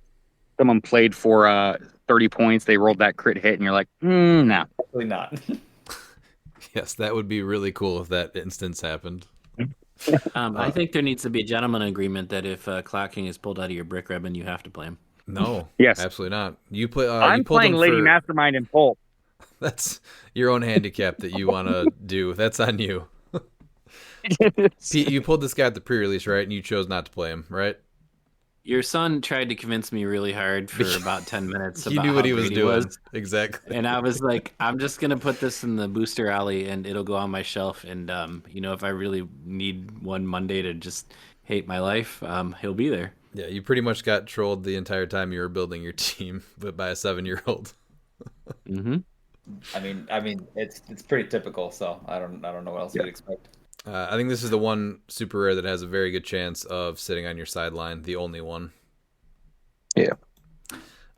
This next one, Shadow. I think she is very cool. I would probably always play her at 75 unless you just have a great team and you can argue putting her at 30 points. The 30 points work, yeah. But yeah, she does. 30 points to get marksman. She's great, especially if we pull the trick. I mean, you're probably pulling trick arrows. Yes, I haven't seen a single brick without at least one trick arrow. Yeah, so I think she's getting them for free at 75. Sees through characters, move through characters. And those 3 attacks. 13 for 4. Yep. You always play her. Oh, yeah. You can find points for her. And then her range thing, so she has a 6 range starting off, which again is range is still king. Like if you can make it work, range is still great. So I mean, her having a 6 with running shot is still really good. I know a lot of the competitive stuff in 300 Modern right now is close, but this set seems like it's trying to make range a little stronger again. I guess the only thing I wish that she had instead of ESD would be reflexes, because she's a stealth piece. So it's just like, all right, at least then if she's getting punched, she's a little harder to hit. But yeah, that part's weird. I would still play her the whole time, so it's like that's fine. She's a great super rare to play. I will say the modifying range +1 has come into play in multiple games that I've seen her played in. Yes, it's huge.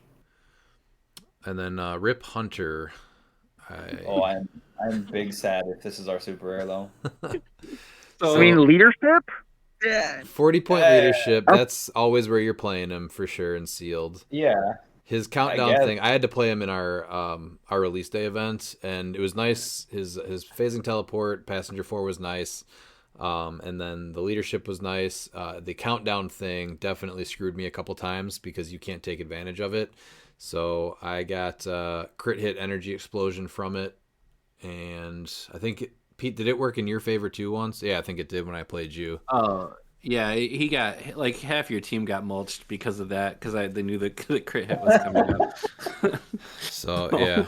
He's got prob, he's got phasing teleport. You're definitely playing him, but again, you're sad that this is a super rare. He's really just your 40-point leadership with phasing as a taxi. So he does have a sweet chalkboard, though. He does. I know. Drawing a nice butt. Yep. Black Lantern Swamp Thing, the Prime. This is one of the, I think, highest costed pieces coming out right now. More than any Chase, right? Oh, yeah, by far. It's the highest, even more than any of the Jurassic League. It's going for over 200 right now. Yeah, he's an expensive boy. I've seen He's him like amazing. 180, but yeah, I think he might be even still rising. So I think if you pull this, you're The last happy two on sold so were many 220, levels. 240. Yeah. Oh, yeah, you play him at 42. I don't think you ever even think about playing him at 75. This is where I think- I'd probably go, hey, Pete, you want to play Prime Swamp Thing? So that's pretty much where my head's at with that if we pull this. So I know we haven't I talked. Oh, go ahead. I would defer to you guys with this. I mean, he's a great piece. Like, he's absolutely amazing. I think he hits the board at either point cost. So I Well, think I'm going to easily. be telling if I'm playing it, it's like, I see a bush right there and I want to paint it black, and then I generate my grave train marker. Just get people to hate the doors.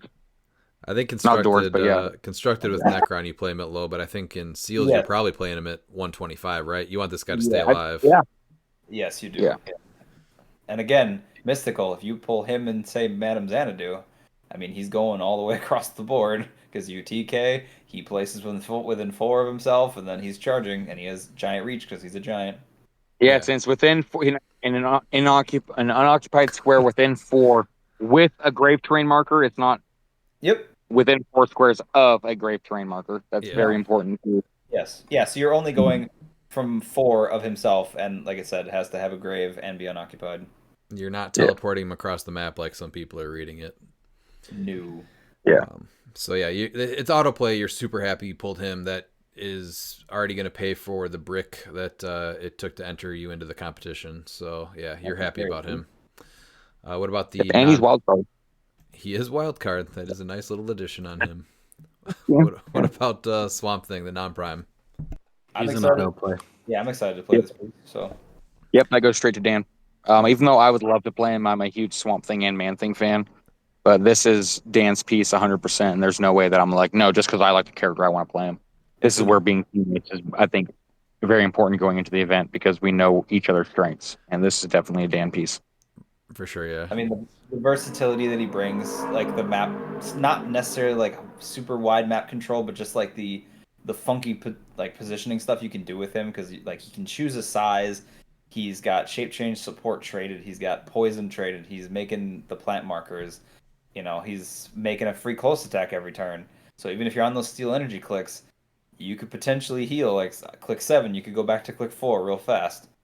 Well, you carry him all the way across the map. He free generates a marker, and then he makes a free attack.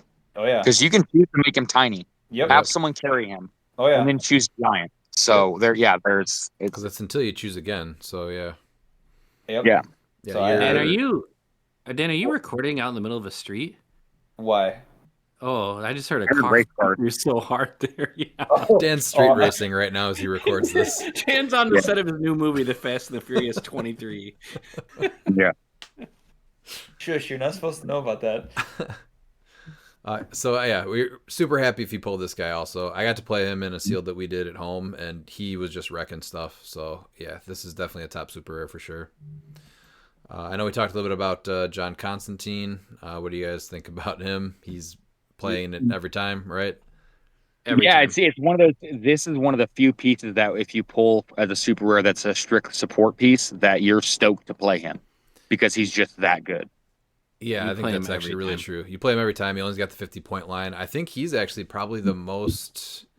You really have to think what team he goes on and really look where he fits the best, right? That's why I think tentpole. I think a tentpole, be it Yeah. with the mat, Him with that's a why. him with a 10 pole is really solid just because of his trait, like him being able to shut off, in a sense, all the powers of like outwit. And he shuts down prob. That's Yeah, huge because if yeah, a team decide to goes, you know what, I'm going to get all the prob, and you don't get the prob. And 6 range. yes. Yeah. And he can attack himself. He's got precision strike. Like it's not a lot, but it's something. So Yeah. He's hard to kill for 50 points. He's great, and if he just goes on somebody's team every time. I think he's the only support super rare you're actually happy to pull. yeah. And then next is a guy that I'm actually excited to play in constructed, but not happy if I pull in sealed again just because it's your super rare and it's a TK. But Despero, only 50 points. I like him, even as I do like him. Even as an attacker, the Psychic Blast, the Telekinesis, he's 11 for 3 prob with 6 range, 2 targets, ignores hindering, and it stops your opponent from using TK. Well, not really stop, but like you're going to be dealing those characters one unavoidable damage. Yeah, there's So, a few TKs. I mean, he's more than just a TK piece. He's also an attacker. He does have the 6 range, which is nice, and the prob sees through hindering, like you mentioned. The pen He's better than the TK. majority of the other support pieces. I think that you're totally fine playing 50 points for him. Especially depending on like if you pull Ultra Humanite, I think you're really excited to pull Despero with him because they work well. You can move him for 3 squares. Then he's also able to attack, so he's now essentially a 9 square reach that ignores hindering. 11 for 3. I think it's just what I've seen some of these bricks though. When you're pulling super rares and this is one of them. It the is problem rough. too is that this was the bad brick with it was just Beast Boy, no chases. It was Beast Boy, Despero, Shadow, and Vandal Savage. That was my brick. That's a rough brick. Yeah, Shadow's nice, but yeah, the rest that's rough. Yeah, no prime either. So yeah, you can make them work, but at the same time, you're a little upset. I think that you have to have this as your super rare. But I'm excited to play him in constructed, so I don't want to sound negative on him. But for this format, I was gonna say for constructed, I think he's really strong. Obviously, it's the sealed element where he's not that great. oh, I like him a ton. Yeah, in constructed, it's the whole game is about to change after rotation. So Yeah. I think this guy's really cool after rotation with what he offers. Down sideline. Yeah, shutting down a sideline element, especially with Butterfly. Oh yeah. Like, hey, goodbye to whatever. That's huge that too. is. So Despero, if somebody's playing, and this can even come into play when you're playing sealed, and I think that's why he's still worth playing on one of the 3 teams, is because he can shut down a prime flash, prime etrigan. Somebody's might just say, you know what, no, we're going to play Poseidon on the sideline, and no. Yeah, It can come into play, the Batmans. Yeah, or Vandal Savage too, because he has something that he puts on the sideline to swap for him if that's the case. Yeah, that's huge. If you only have one piece, that would be really rough. He just dies then. yeah, he just bye-bye. Yeah, so I like I said, like I like this guy. It's just it's not my favorite super rare to pull. You're gonna be kind of disappointed. I'm just expecting to get the Beast Boy brick that I got myself. So, but then the last super rare is the Dr. Octopus Batman. Pete, Redmond, how's this guy? I said this guy was really cool when we were talking about him in the set review. Pete got to pull him at release day and just shut down my entire team. This guy is awesome. Dude, he beat the brakes off of Redmond's team. It was probably the most demoralized I'd seen him in a while. It was him and Detective Chimp. Basically just shut down the whole team. Just outwit yeah, poison. no, yeah, that's why. Yeah, poison. You go with them. We're 100% giving this to Pete because I guess unless Darkseid. If we pull him and Darkseid, it's gonna be tough. Pete might go, I want Chimp and Batman. Dude, I could not. I pulled him. So I'm like, the first game I played with him, I kept him back because I was like, well, that's my highest pointed piece. I don't want to give him up. And then the second and third game, I'm just like, whatever. This guy, I got to get something out of him. And he just shut people down. And it was kind of terrible to watch because it was outwit, poison. Now I'm going to attack you. And then it got to be a little ridiculous towards the end. And there's plenty If of you characters. can park him in hindering too, like he's just a load to deal with. There's plenty of characters without reducers too. There's a lot of just ESD characters or super senses, willpower, whatever. So you're just poisoning through that everyone that he can see within 3. Every turn. I mean, you throw him with Prime Swamp Thing. They can't reduce damage. So you don't even need Outwit. I've never built with a Batman piece, but I'm telling you boys right now, I've been building with this one because he's awesome. Oh yeah, we even didn't mention. I don't think the just heal 1 click right at the beginning of your just turn. heal a click every turn. Yep, just heal a click. We're fine. Yeah. So Yeah, if you pull... I think he never he took 1 click of damage the whole time, and he just healed back up, and it just was like watching people deflate as they just figured out that was going to be the turn every time. Yeah. Yeah, I'm not happy, or I'm not mad about pulling this guy. He's really cool to pull. No. Yep. That's the last super rare though. Then we're going to Blue Beetle. Play him every must time play. at 75. Yeah. 75 every time. Yeah, he's got Well, enough talk. Yeah, there's nothing. Yeah. What about the non-prime though, the Black Beetle? I I like think him. what makes him great is constructed. Yeah, but I'm not saying he's great in constructed, but what makes him great is constructed because you can place terrain markers for points on your sideline, and you're not able to bring that for sealed. Well, So you lose a lot of what makes him good. You also place your opponent's terrain markers, which is also good. In sealed, he's still enhancement and power.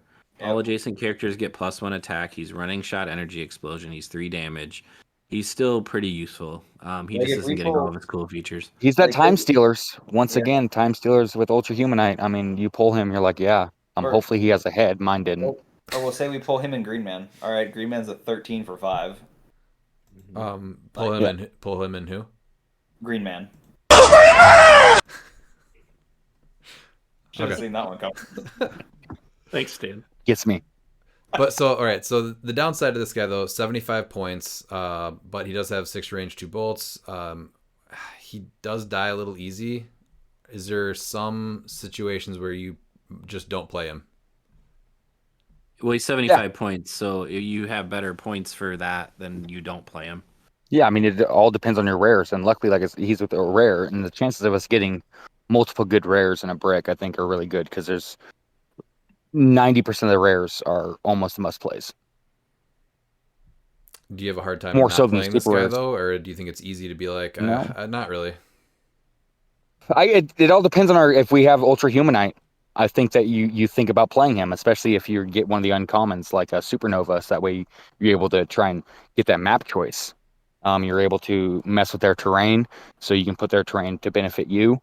I think it all depends on like what's pulled. If we pulled Ultra Humanite, there's probably a good chance I'm like, all right, I'm playing him. So I guess I should Like he's say, making the team. are you trying to make this guy work, or do you have an easy time if you No. have other stuff where you're like, I'm totally fine? No, not I playing don't. this I don't guy? think.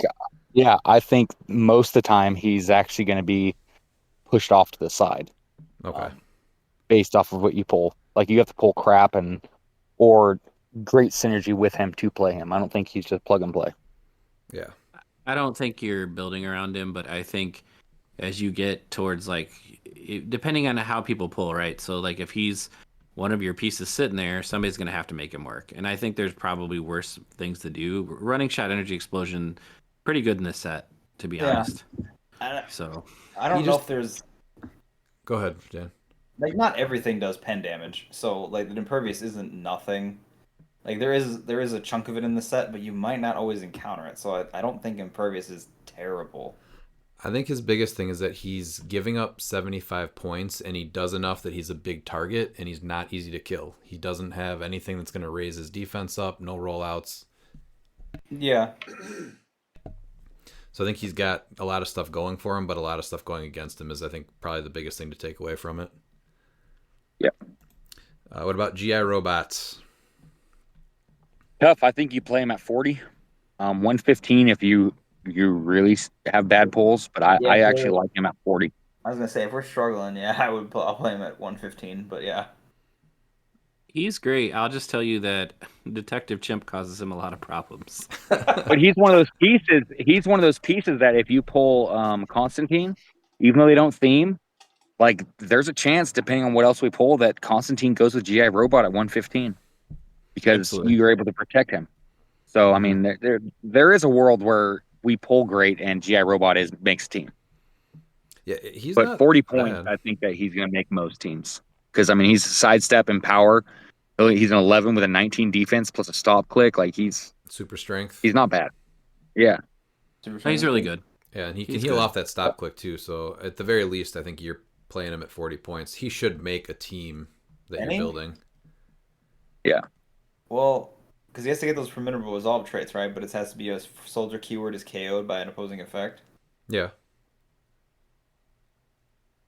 There hasn't been a version of this sealed where I have not gotten at least 2 soldiers. Oh, okay, that's fair. Are Oh, you no, talking sorry. about It's the damage, You're talking about the it's heal? the damage power. Yeah, Yeah, yeah. it's I the was talking about damage. the damage power. Oh, okay. I thought Yeah, it he was just KO'd someone and heals off it. Yeah. No, I had to play yeah. him at I had to play him at full points, and I think I had Blackhawk Pilot or something. So I would get 1 per game with him, and I used it. I think every time actually it came into play Okay. with improved defense and then hitting for an extra attack was good. So I guess the other thing is he has to KO a non-standard character. So that's the thing, just to be. That's fine and sealed. Yeah. Yeah, I'm just throwing Well, that out there's there. but there's colossals, there's other size characters, but yeah, that's true. Oh yeah. And then Reverse Flash. So this guy is definitely a menace at 40 points. You're happy you pull him, I would assume. Yes. Yeah, he goes on our tent pole. As long as we pull a tent pole, like he's always going on the sideline. There is a world where he doesn't make the sideline.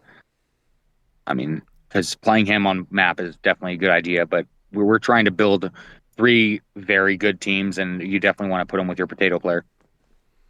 On the I think he's always played every Yeah. time. Yep. I mean, either sideline or on the board. And that totally depends on what you pull, pretty much. I think with this guy, you can make a case for either. But there's definitely, I think honestly, I'm leaning towards on constructed playing him on force. But I think there's more reasons in this with the full point colossals or other full point pieces that you could put him on a sideline for sure and sealed. But pulled every time, play every time. Yeah. As far as if you guys pull 1 prime, what would be the prime that you're hoping to pull? I think it has to be Reverse Flash just because for the tent pole team. I think the rankings would also have probably Black Lantern Swamp Thing right behind him because that would make another team.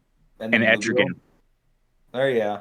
Oh, we haven't talked about Etrigan I yet. like Etrigan on the main force as full. We haven't got to him yet, but I like him on the main force as full. Yeah, he's good and he's hard to kill. So I would say in order: Swamp Thing, Reverse Flash, Etrigan, and then Xanadu. What about Blue Beetle? Yeah, but Blue Beetle. Yeah, sorry, Blue Beetle would. Yeah, that's a good one. So they're all good primes. I'd probably still want Reverse Flash slightly more than Blue Beetle personally, but I mean, Swamp Thing's an automatic play. Like that's a no-brainer, and I think maybe not. I mean, Blue Beetle's probably an automatic play too. So that's man, you're really close there. Those are 3 automatic plays. Swamp Thing is number 1 because he's 125 points. You're building around him. That's my number 1. Reverse Flash at number 2, just because we want to be able to protect our potato player, and then you're going to have Blue Beetle for that other person, followed by Etrigan, and then Xanadu. Yeah, and that's wild to say because Etrigan's amazing. Yeah, it's just wild to say. Oh no, he is. Yeah, no, he is. Like I said, if we pull him, I think you play him main force every primes time. Are just great. Yeah, at full. And then what about the non-prime Flash? Yeah, he's a must play. I think this is a Dan piece. I mean, he's a 4 through 6 shape change with super senses. He has improved movement, blocking, and elevated, as well as characters with neversonic speed.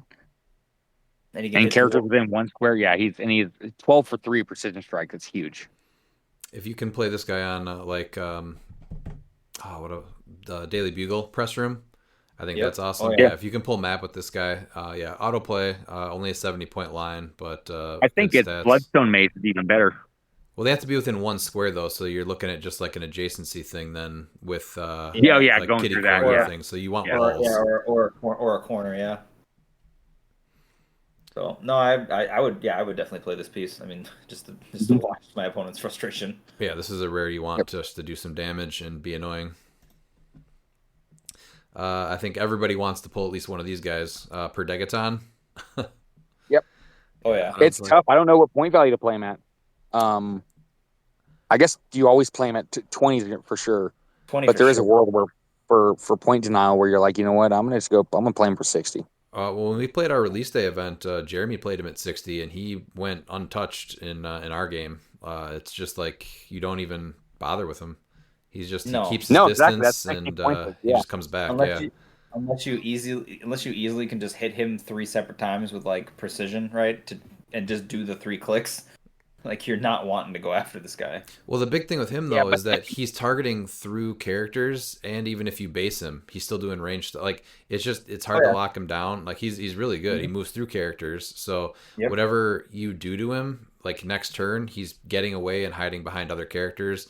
You can easily make an argument at any point value, I think, for this guy. And you're happy for sure. You want this guy. You want to see him.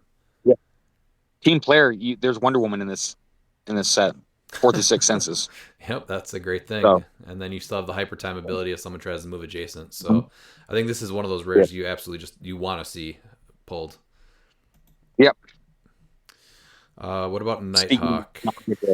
Yeah. You're not like he's 40 points. He's a decent attacker. You're not excited. No, yeah, you're definitely not excited. No. Yeah, if you pull the Green Arrow team up card, you'll probably see play on that. There's some synergy with Marksman again. I think we were talking about keywords earlier. I think that is probably one of the number one keywords to keep your eye out when you're pulling stuff is for that Marksman keyword. Mm-hmm. It's a little bum that there's not Hawk Girl or Shire Hall in the set. Like, what? Such a weird trait. At least it has cinnamon though.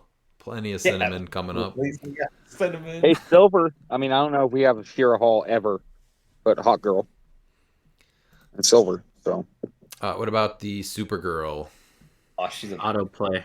Yeah, she's a autoplay at 70. Always at 70, player right? at 100. Yes. Mm-hmm. I mean, you're telling me her attacks or is attacked by the Colossals, right? Or the Giants. Modifier combat values by +1. Yeah, you take that all day, every day.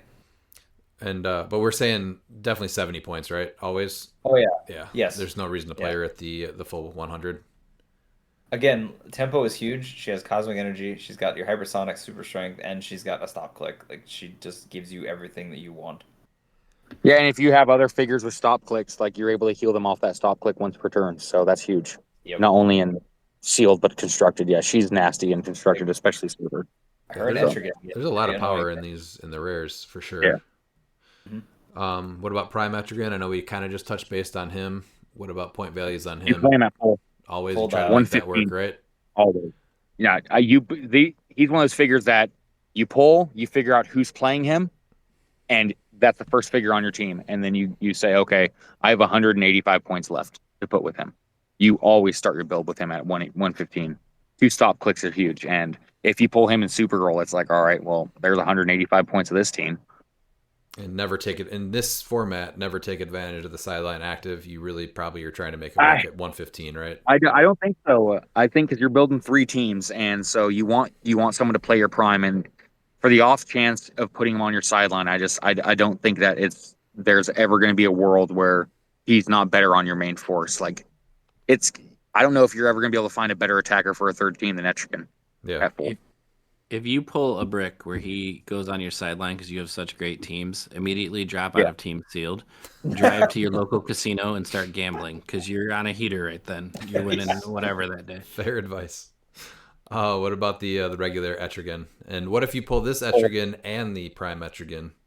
No, you don't. You're not doing the shenanigans. You're just playing Prime on Force 115, and you'll probably play this one at 30. I think 30 is his best place, honestly. I like him at 100. Really? But yeah, I like him at 100. I just like the consistency at 30. Like he's probably dying, but he's gonna rip through something before he dies.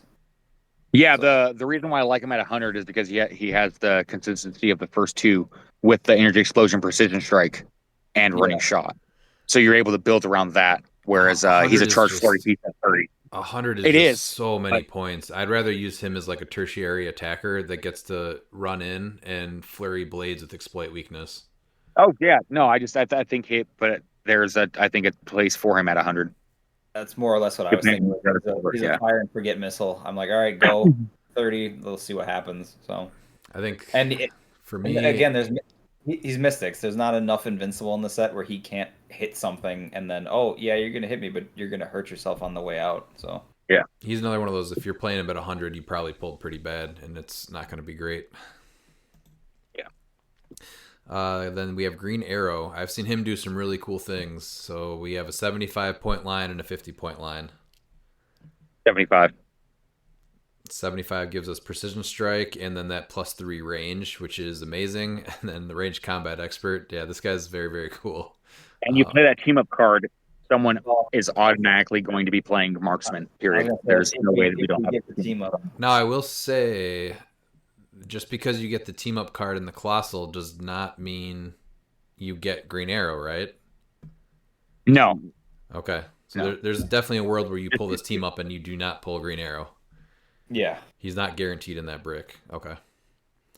But I think you're always playing. Oh, what's that, Pete? I just think you play him at either line. I think he's 50 points on the right team of marksman or something else out of the set. But I think you look at him at 75 because he's an alpha strike piece. Yeah, he has an 11 square reach across the board. Yeah. PK. Top dial, exactly. 9 range with a sidestep, seeing through elevated, hindering, and making it range adjacent. Yeah. Yeah, range combat expert, and so now he's going to be a 13 for 4. All his good stuff is on those powers. Target. Yeah. And he has willpower, so again, that's pacing. So he could potentially. You can say, well, he loses running shot, but it's like he gains +3 to range. Yeah. So I would take that trade off pretty much all the time. I think you're trying to make him work at 75, right? And then is this probably the guy that you give the trick arrows to if you have it on the team? Yes. If you're, I don't know. I still think Shadow or Shadow, whatever. Well, Shadow. If we don't pull her, I would say yes. The only other option is the next piece that I think would get the tricks and would be he's a very good option. Yeah. So the next one is Robin. So 60 points or 30 points. 30 points. I like him at 62. I like him at 60. You get the rollout. He's a 12 for 3. Yeah. I pulled bad and he overperformed.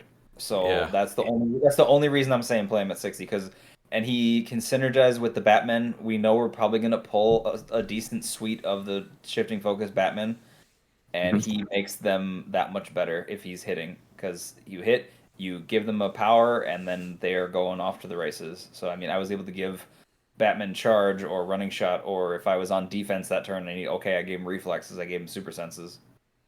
Yeah, I think this is a piece that I would start with at 30, and then I wouldn't find anything better in the rest of the brick, and you'd end up at 60, and I'm not upset about either line. See, I play the 2 opposite. of 30. There you go. You're not going to probably get 2 of them. I think you try to play them at 60, and if you just can't make it work because you actually did pull enough good stuff, maybe 30. When you're talking constructed, I think that you can make an easier argument for 30 points, but I think you're trying to make him work at 60, and he's probably my top choice for trick arrows. Yeah. He's one of the top choices. So. All right, then we have Morgan Le Fay, 125 or 50 points. 125. 125. I'm a Dan, and this is a Dan piece, so.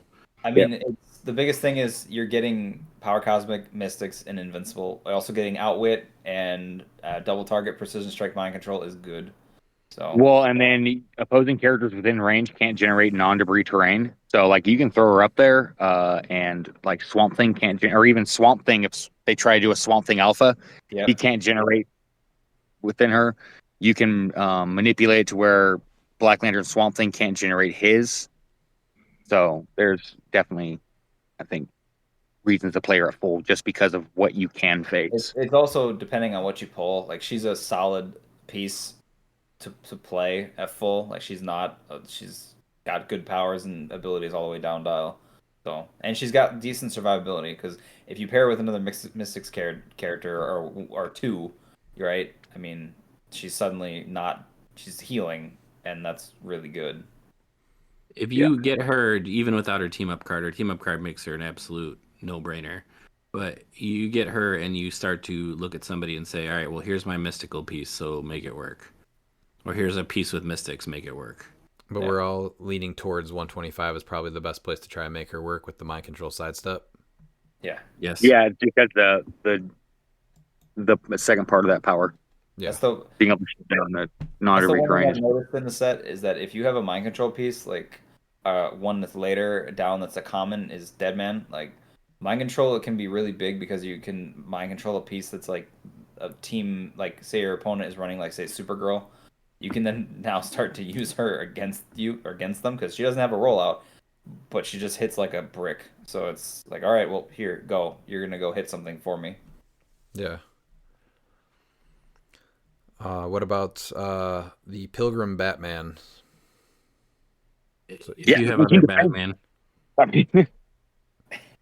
So some of these I'm guys you're going to be leaning more towards like just sideline if you have the other Batman on your team. Yeah. This one, 19 This defend one- is probably what he offers the most, right? I guess the enhancement's Yeah. fine. So this is probably one that you're just putting with somebody that's playing more of the shifting focus style. I don't think you're pulling enough Batman to do two teams of Batman, right? You're trying to do a shifting focus theme, with the exception being that Dr. Octopus Batman. I think the question with the Batman is, do you break them up or not? And then this is not one that you break up unless you need 19 defend for some reason. Yeah, exactly. That's the point I was making is that you're probably keeping the Batman together with the exception of Dr. Octopus Batman. But this one's not one of the better ones.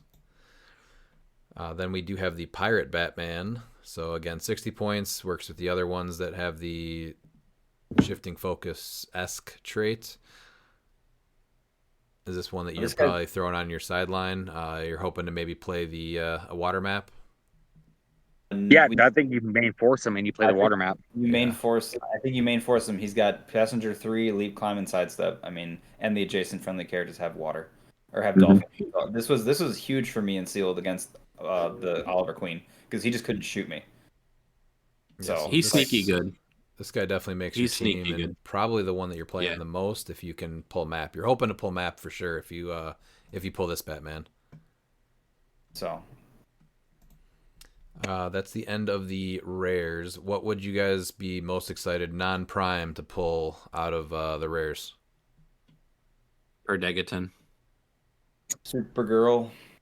Yes, I think Supergirl's right up there. Oh, I'm sorry. You said rares, didn't you? My bad.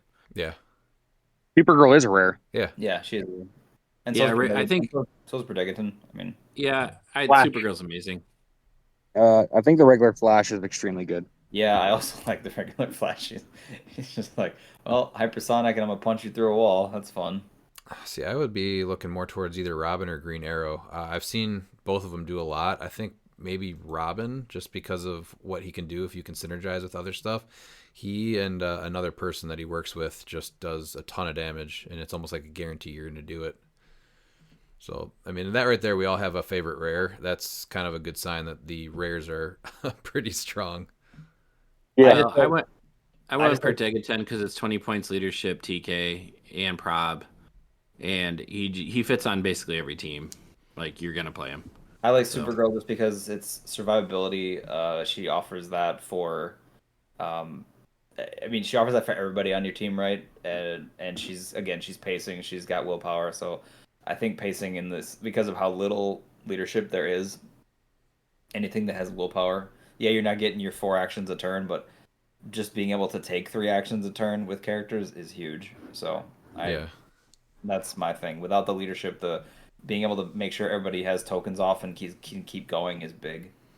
Yeah, definitely look at your rares at being a lot of your utility and power. I think Nighthawk's probably the worst one, and he's still 6 clicks for 40 points, and he's not terrible.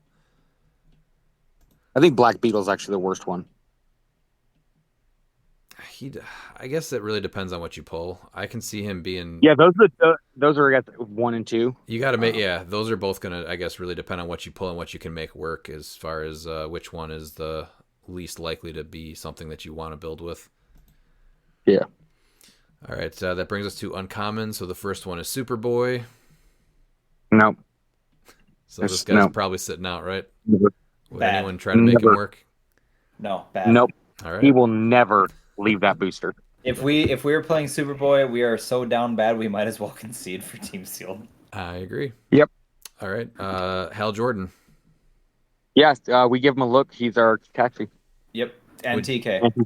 Would you If you're ever think about playing him at 70 for the running shot Pensai? Yeah. I did. I think there's a world for it, yeah. Okay. Yeah. Yeah, I did. He played really well, honestly, just because of that. I think you like the same thing with Robin. I think that you put him on there at 70 points and see, okay, what's a better 30 points? Yeah. You know, even if it's not It all really depends on what you've got. So. Yeah, I agree with that. And again, he's got willpower, and I guess that's big. And he's got prob. Prob is always big. So. Yep. What about Lady Blackhawk? 50 points or 35 points? 35. Yeah, I don't think she does anything she doesn't do anything at 50. I think you always just look at her at 35. You never look at her at 50. No. Even for the +1 attack and +1 damage. Yeah, I agree. I played her at 35. She was cool.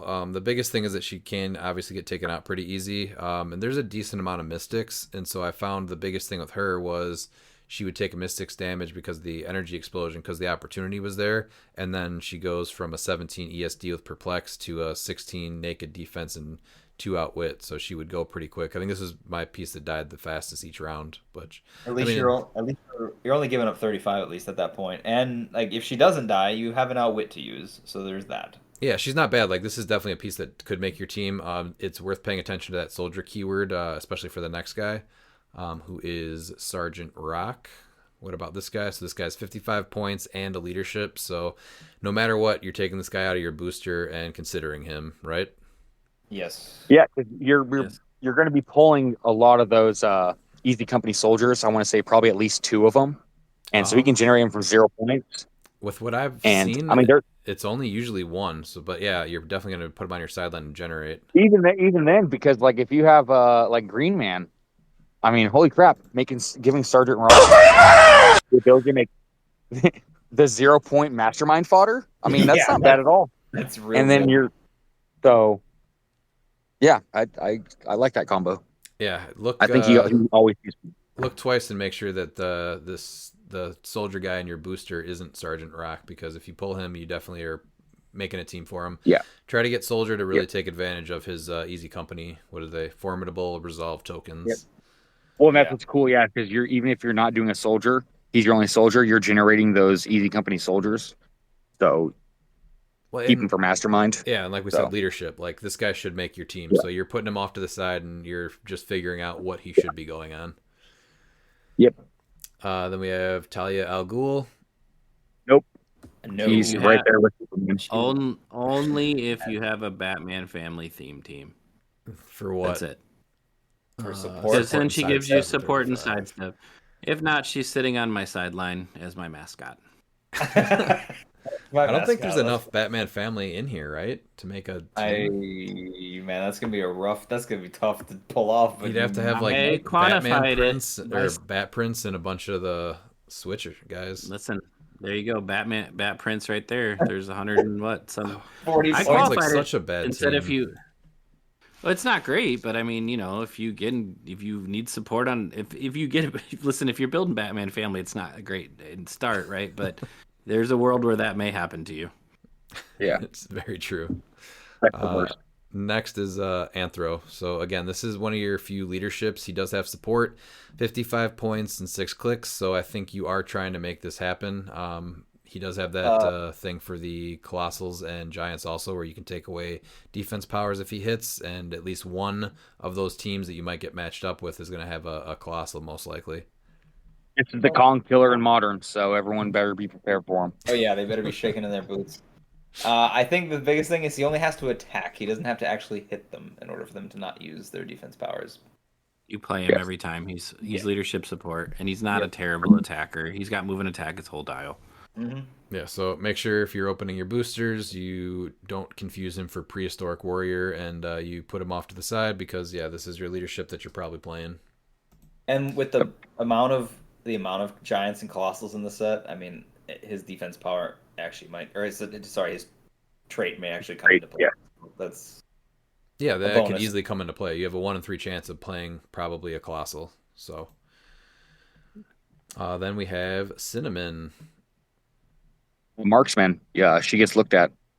I don't know if she's 45 points. Is it really worth? I guess she has enhancement. No, And no, she gets looked at. That's what. But the interesting thing is she has precision strike, so he does get looked at. It's not a for sure thing but with her being marksman, if you get team up card. The one thing with marksman is I don't know if you're building a marksman theme team unless do you need a You only theme I team think you only do marksman green arrow team up card. That's it. Is it? Yeah, because it has to be marksman. Yeah, I think that's honestly the only bit. Otherwise, it's worth the synergy to get a bunch of marksmen on a team, but you don't need theme. Yeah. There's definitely better stuff you can get on a marksman team. Yeah, like no, I'm just saying if you TK have the marksman enhancement. thing, because you can't use multiples of the same character for the team up cards. So Cinnamon is definitely being looked at if you pull the team up card with green arrow. Yeah, that's a good point. That's probably it.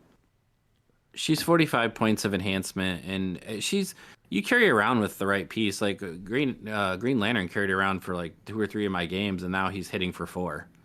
So she's not useless. I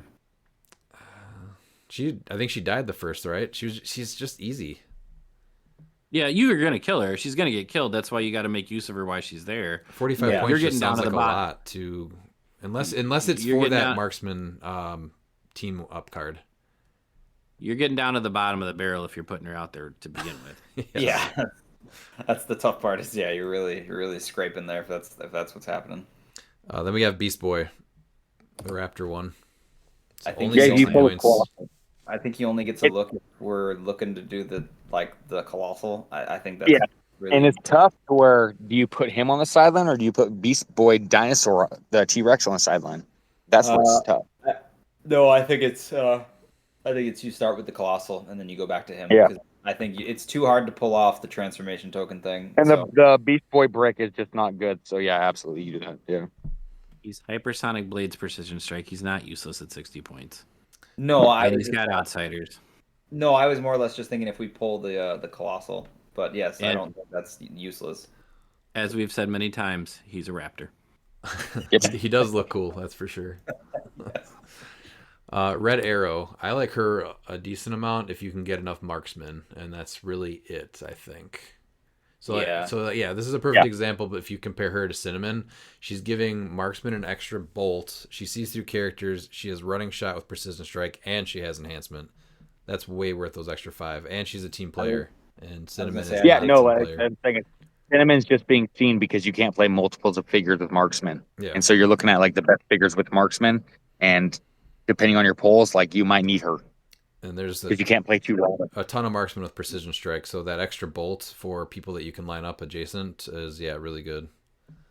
You know what she doesn't have though? A cowboy hat. Okay, that's very true. She doesn't. What about Supernova? No. Yep, even on a non-theme team, you play him. Really? This is Miles' piece right now. Yeah, I played him only because my pulls were bad, and he was my only piece with prob. That's literally it. You think he's worth 50 points just for prob? No, I did not say that. I said no, Miles. I know you don't think so. No. The Time Stealers, like I said. So if you get the Ultra Humanite, he's a must play. So Ultra Humanite and him are 105 points to your build. You're now +2, so now you're +5 for your roll. That's a big. So but then it is. If you're not playing theme, then you're automatically going down 3, right? No. Yeah, no. I know you're going down 2. Obviously, with just no. Your polls are going to be. His trait isn't dependent on if you're a Time Stealers theme. It's just you have for how many people you have on your force with Time Stealers. Right, but I mean, I feel like you're better off trying to play theme, like with animals, or what else does he have? Something else. Oh, he has future, past, and Time Stealers. I still think that. I mean, he's decent. No, he's not great. He'll be looked at and then probably pushed off to the side, unless, like I said, like you already have that synergy with Ultra Humanite. I don't like him. Sorry, I'm good. Yep. All right, Zatanna. If we pull her and we need to play her for her leadership or whatever, I'm crying. Sadly. Her best thing that she offers is that she is, I think, the only pick a power in the whole set. But for 70 points, not knowing what you're going to get and not being super strong, only a 4 range, that's way too much to pay for what she offers. She can give you a wild card for JLA, I guess, if you have a lot of team players. That maybe is worth looking at. I mean, yeah, I mean, she's 70 points, and I guess I could make her work, even though I wouldn't want to. I mean, giving her Invincible, like, that's decent. You know? The pickup power is like her best thing that she does, but the rest of her is just kind of a mess. So she's going to be a stretch, but you can always pick leadership. Yeah, like, why are we starting with Stealth Blades, Comet Reflexes, and Prob? Like, I'm scratching my head here. Like, I don't understand this. And only a 4 range. So even if she was like a 6 range, so she could sit in stealth and prob, but yeah. I just don't. I think this is, again, we're in the uncommons now before we started complaining, so that's good. Yeah. But, yeah. No, I'm a no on that one. Same. What about Dr. Fate? Yes. Yeah, I mean, you're gonna only ever, I think, pull one in a brick. I've yet to see a brick with multiples. So, like, he seems to be critical. But he's like an auto play. He's sidestep, TK, flight, prob, and he's got double rollouts, so he's gonna be hard to kill, and he's got mystics. I mean, I think that's pretty And much... if you pull 2 of them in your brick, lucky enough, I mean, why not? Oh yeah, you're super lucky. I have not Another seen that yet. mastermind If you pull fodder. 2. No. What about so autoplay for sure for him. You're trying to make him work for sure. What about the Wonder Woman 019? Man, I'm gonna tell you, I thought so I don't know. I thought she was gonna be better than what she was. She just died a lot.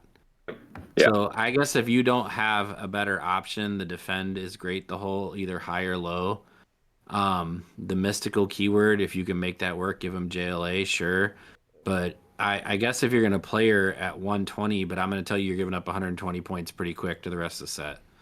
Yeah, I think the only thing that's really playable, you get enough boosters. I think maybe giving Mystical the JLA for 50 points is an option, and that's it. Anything different than that? No. All right, then we have the sweet Batman. They're being looked at. I mean, because the Batman swap. If you're doing the shifting focus shenanigans, he's a really good piece. Like, I played him with Robin, and giving him charge flurry is real good. Yeah, there you go. So that's a good combo there. He will be known as Reb Batman from now on. In anticipation of he's good. I'd play him. Well, he's Red Man. But you're not playing them separately. You're trying to put them with the Batman swap. Whoever plays the Batman swap, right? And you're keeping the Batman swap together. Yes. Right. Same thing with the other Batman. You're just putting him on the sideline. And, 60 points, sees through characters, running shot Pensai. That's what you're doing. This one might actually see another team. That one might actually see another team if you needed like a range attacker, because he's still running shot Pensai. Yeah, with marksman, range combat expert. So this is one that you might actually consider breaking up. Yeah, only because of if you have the marksman shenanigans, but that's about it.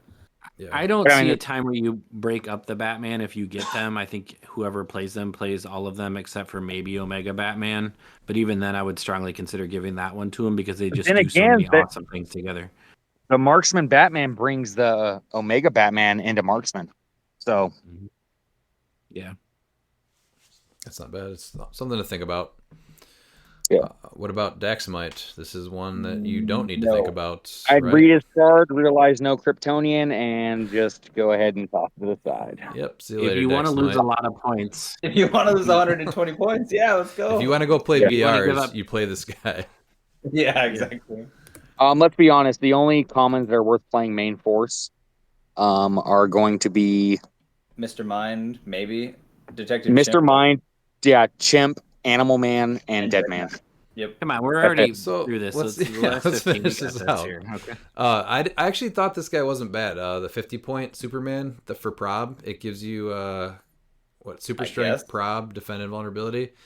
I had to play him, and it was not amazing, but it worked. At 10 attacks, pretty rough, and the fact that he'll probably just die is also pretty rough. So I don't know. You're not happy about it, but he does offer a couple things. It is a prob that can attack or at least fly and charge and pick up a piece of blocking. So there's a little bit of things that he does, but yeah. Time Trapper, 100 points or 50. 50. Yeah, 50. He's just. I mean, the power common at 100 is not bad. 11 for 3 Psychic Blast Mastermind. It's not great. With no move and You think- attack, trying to make 200 other points work, though, I don't think I'm a fan of. Yeah. No, you, 50 you points. think No, you he's not. think he's the power common? I'd much put that almost. At No. animal No, God, man. no. God, no. I'm saying he's a decent power common. Okay, I was like, Yeah, no. Then we have 30-point Blackhawk pilots, running shot You TK. play her. Yeah, you play her as a TK. She does have soldier keywords, so again, that's a great piece for Sergeant Rock and enhancements. Oh. So he also has flight, so just taxi is good.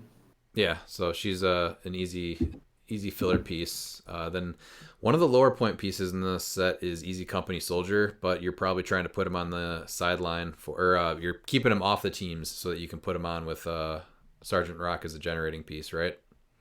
Oh, yeah, because you power generate with Sergeant Rock, and now he's sidestep Side blast. 11.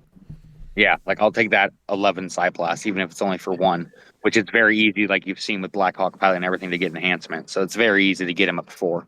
And what Unless you manage to pull a soldier team without Sergeant Rock and you have GI Robot, then you might put him on there too because he's going to give Formidable Resolve. yeah. And sure. sidestep E is not bad. Like it's fine. Now, it is worth mentioning if you do play this guy with Sergeant Rock and he is on your main force, if he dies and he goes to your KO zone, you can use him to generate later on in the game. Yeah. You just have to note that he was KO'd. Correct. Yep.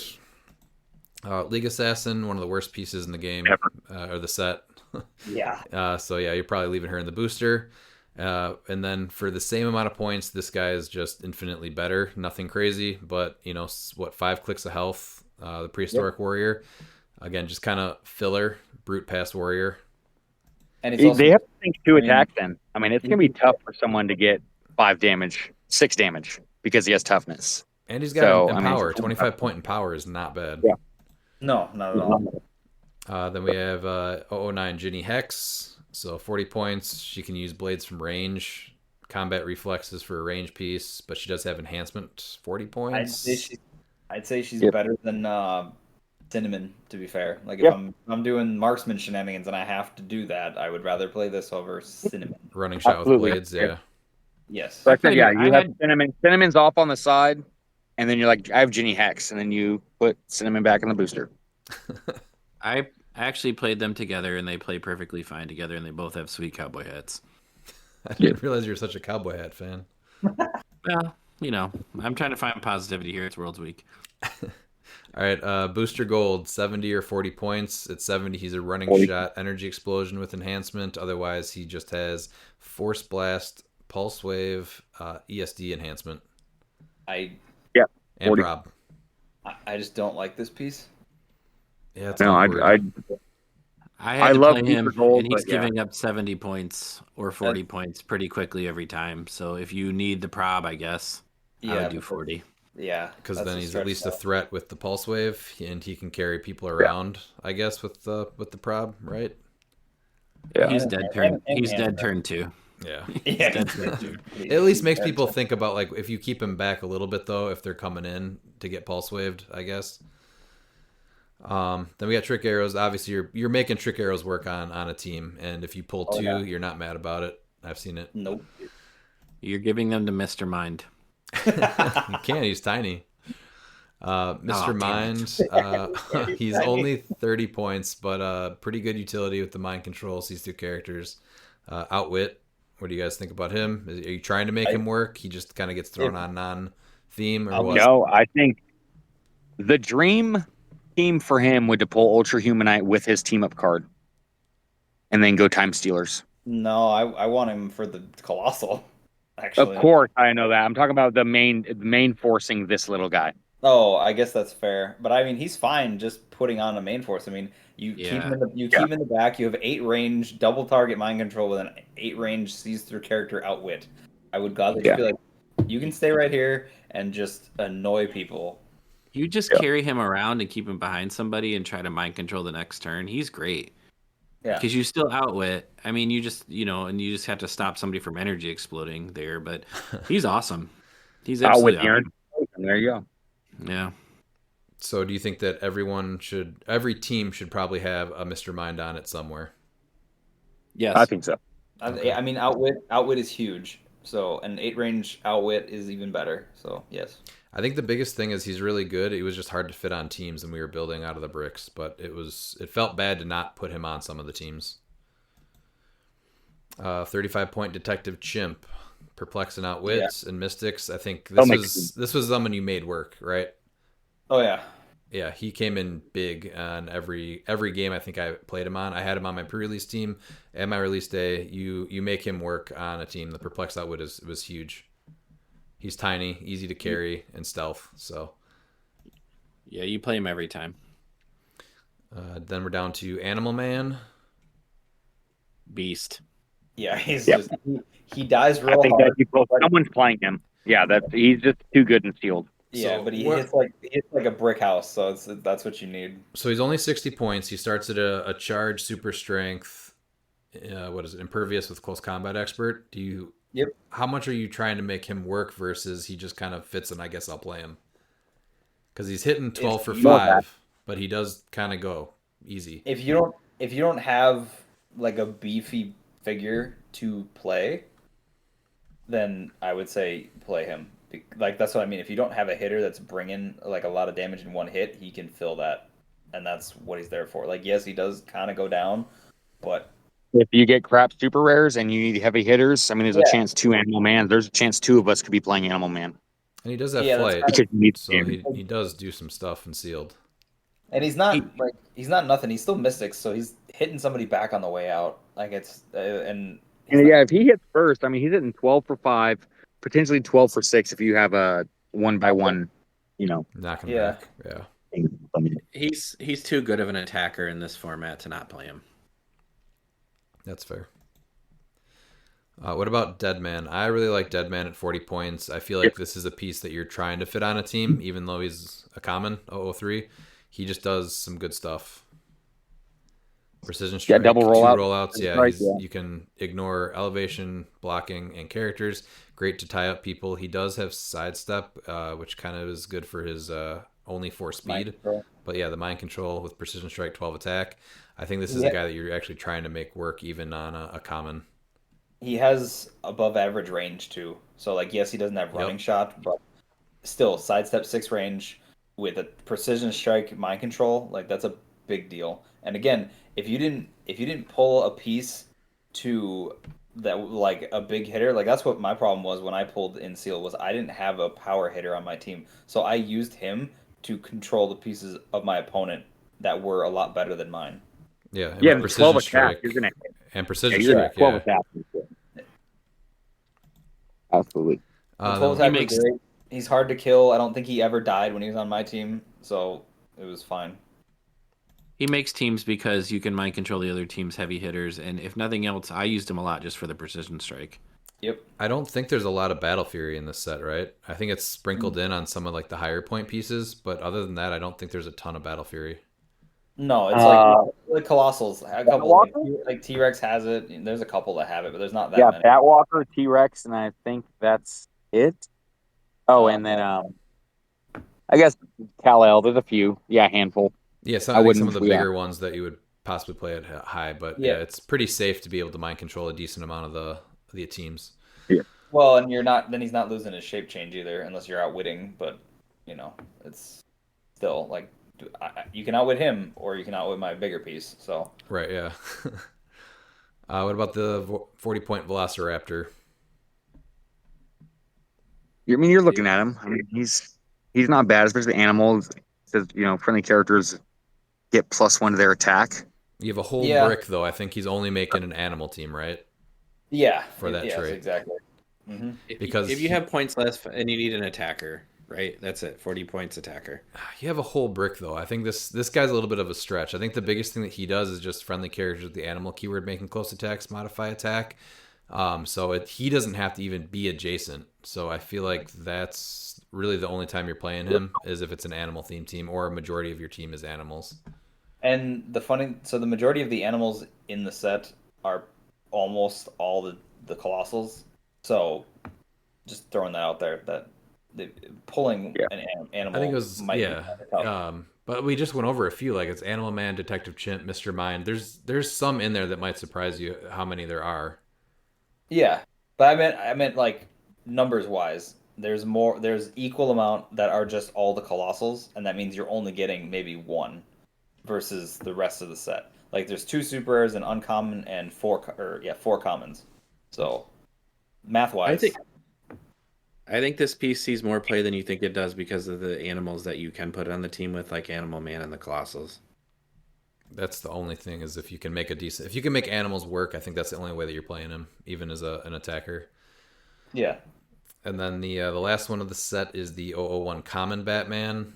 Same thing with him, right? It's just going to be if Yes. you can, put him on your sideline, and that's about it.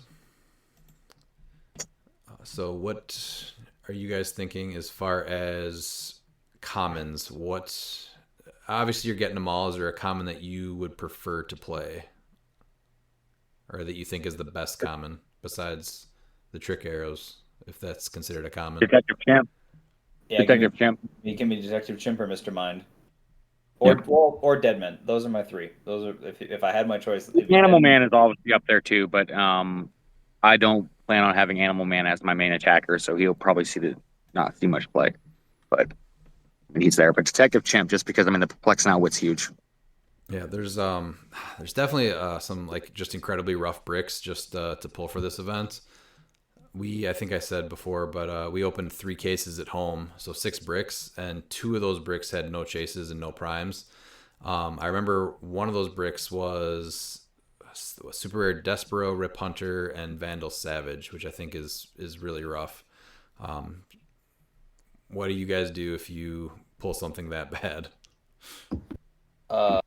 We pray and Yeah. try to make what we have. Hope that we pulled 3 Deadmans, and since we don't have good attackers, and then Deadman's gonna win it for us. Well, yeah, I mean, you're really like dipping into the rares, right, and trying to just make something like that work because, like what we were saying, we were going through the super rares before. They're good, but they're not. You need them to do power things, like or power damage, and when there's support pieces, it hurts, especially with no chase and no prime. But the rares, I think the CUR is strong enough that you can kind of compensate a little bit for that. So it depends. But you're getting a brick, so it's not the same as like sealed, where you're getting 2 boosters and you're gambling. So I think with the brick, we can balance things out a little better. But yeah, if you do get a bad brick, you're gonna have to go in like deep into your rares and uncommons and commons. And if you're super rares and chases, or if you wind up with a brick that doesn't have them, you got to stretch out the rest of what you've got. A lot of times, because we all look at Facebook and people post their pulls and complain and all that stuff, but like what Spider-Man had the 2 vulture brick that you didn't want, right? And was it Notorious? I think was actually pretty good, but there's always that one brick that didn't come with a chase, and you just kind of hope you don't get that one. For me to open 3 cases, and what is that, like a third of them then that did not come with a third of the 6? Chase? Yeah, did not come with a primary chase. Like just be prepared that you might be having to dip into those that CUR a little heavier. I guess what was your super booster? I guess was there anything in there of decent value where you're like, oh, that's like in sealed specifically, I guess. Beast Boy was mine without a primer or chase. I think it was Green Torch. No, not Green Torch. I think it was Aquanix. Okay, I mean we can make that work. Like that's at least something where it's okay. It's not the best, but that's definitely not the worst. But then is that the case too? Like, so we were practicing, and like Oliver played him at full points. Like that's just the team that we ended up making because we didn't have a lot of good options. So if this is the brick you pull with Aquanix, your super rares are Despero, Rip Hunter, Vandal, Savage, no chase, no prime. Is that a case where you might even play him at full points then? I mean, maybe. I guess it also depends on what your rares were. Like I don't know what you pulled for your rares, so it's like. But if you got Supergirl, I don't know, like say Supergirl. Ideally, I don't think we'd ever play Aquanix at full. Yeah. Well, yeah, ideally. I guess my main point is just what were your rares? Yeah, I guess it all depends on the rares. Yeah. But I was not happy with this brick, so we moved on to the next one after we built those teams. Okay. My main point though is that like The odds of pulling some not great bricks, though, I think are a little higher in this set than they have been in the past. So be prepared if you don't pull some good rarity stuff that you have to be a little creative and go into the rares and the CURs. There's good stuff there. Oh, yeah. You just have to, be prepared to do that. So you can't just I think that's where assume- maps What's that? Maps? come into play. Maps come into play. Yeah, you can't just and build theme. You have to build theme if you have a crap brick because you can't bank on going first. You need the map to benefit you. Yeah, you have to be creative and use some other skills versus just, someone's going to get to play like a beat stick rare or chase. Somebody's going to get an awesome prime and then you're playing a really good colossal, So be prepared to pull some bad bricks and be creative with your builds. Yep. We did also want to go over some rulings that recently came up. Oh, you didn't know? Pete, I know you felt left out with the rulings lately, so why don't you tell us about some of the clarifications on trick arrows? So I would love to do that, because everybody here knows that I am a rules guy. That's You are the lawyer. When placing the 3 trick arrow cards face down, can I choose the same card more than once? And the answer is yes. Yes, you can. Any questions? Straight up. Yeah. All right. Perfect. Next question was: a friendly character equips the trick arrow equipment and places 3 trick arrow cards face down. This character is then KO'd before they can flip all of the trick arrow cards. The trick arrow equipment is dropped on the map. In this situation, can you if another friendly character equips the trick arrow equipment, can they use my remaining face down trick arrow cards? And that answer is yes. The next question was: if an opposing character equips this trick arrow equipment, can they use my remaining face down trick arrow cards? That is also yes, unfortunately. And if an opposing player already has a character equipped with their own trick arrow equipment and then has another opposing character equip the trick arrow equipment that was dropped by my KO'd character, can the newly equipped opposing character use the trick arrow cards placed face down by that opposing player from their original trick arrow equipment? No. They may only use the trick arrow cards assigned to that specific trick arrow equipment when that equipment was equipped. So, but they can use yours then, basically, is what I'm hearing. Yes, you have to hand your cards over. Yep. The next thing that came up was: will a character that mind controlled an opponent equipped with trick arrows be able to use trick arrows on the mind control character's attack? If so, will the player mind controlling be able to look at the opponent's trick arrows? And the answer is yes, you can do both. You can look at the cards and you can use them in the mind controlled player's attack. Mind controlled piece's attack. And then I think this is the final. No, there's a couple more. All right. So if I activate an effect like Mind Control or Pulse Wave that doesn't deal normal damage, would I be able to flip a trick arrow card that also doesn't deal normal damage like the USB and also use its effect? And the answer is no, since you are activating a non-optional instead of normal damage. So that's the key there, is instead of normal damage effect. By giving that action, you may not use a trick arrow card that has an instead of normal damage effect. And the final one: could I equip my force with 2 trick arrow equipments if each was from a different set? And the answer is no. Excellent job, Pete. Thanks, Redmond. There was another one about Jean Grey. This one kind of, I think, surprised a lot of people. She already wasn't seen much play, and I hadn't heard anyone actually even mention that this was a possibility. But I'm assuming that she was on some people's pulp team, so it's kind of worth going over. Miles, you want to talk about Jean Grey? Yeah, the win answered it with a simple yes, she requires line of fire. Does Jean Grey require line of fire to the targets when she uses mind control? The answer is yes. The way it is worded is that she may target all characters within range. And so a lot of people, including myself, was interpreting that wrong. And actually it does require it, because if you look at 11.4 in the comprehensive rulebook, line of fire states your character must see a target to attack them. This is what line of fire is all about. To determine if a square is within a character's line of fire, draw an imaginary line from the center of the character square to the center of the square you are targeting. Players can check the map to determine lines of fire at any time. And 11.4e is regardless of line of fire. It says some effects state they work regardless of line of fire. This effect would normally require line of fire from the source, but this special version does not. And since her wording is only characters within range, it doesn't state regardless of line of fire. Line of fire is required. I would just like to say 11 for you is my favorite part of the rules book. Yeah. Thank you, Pete, for bringing that to my attention.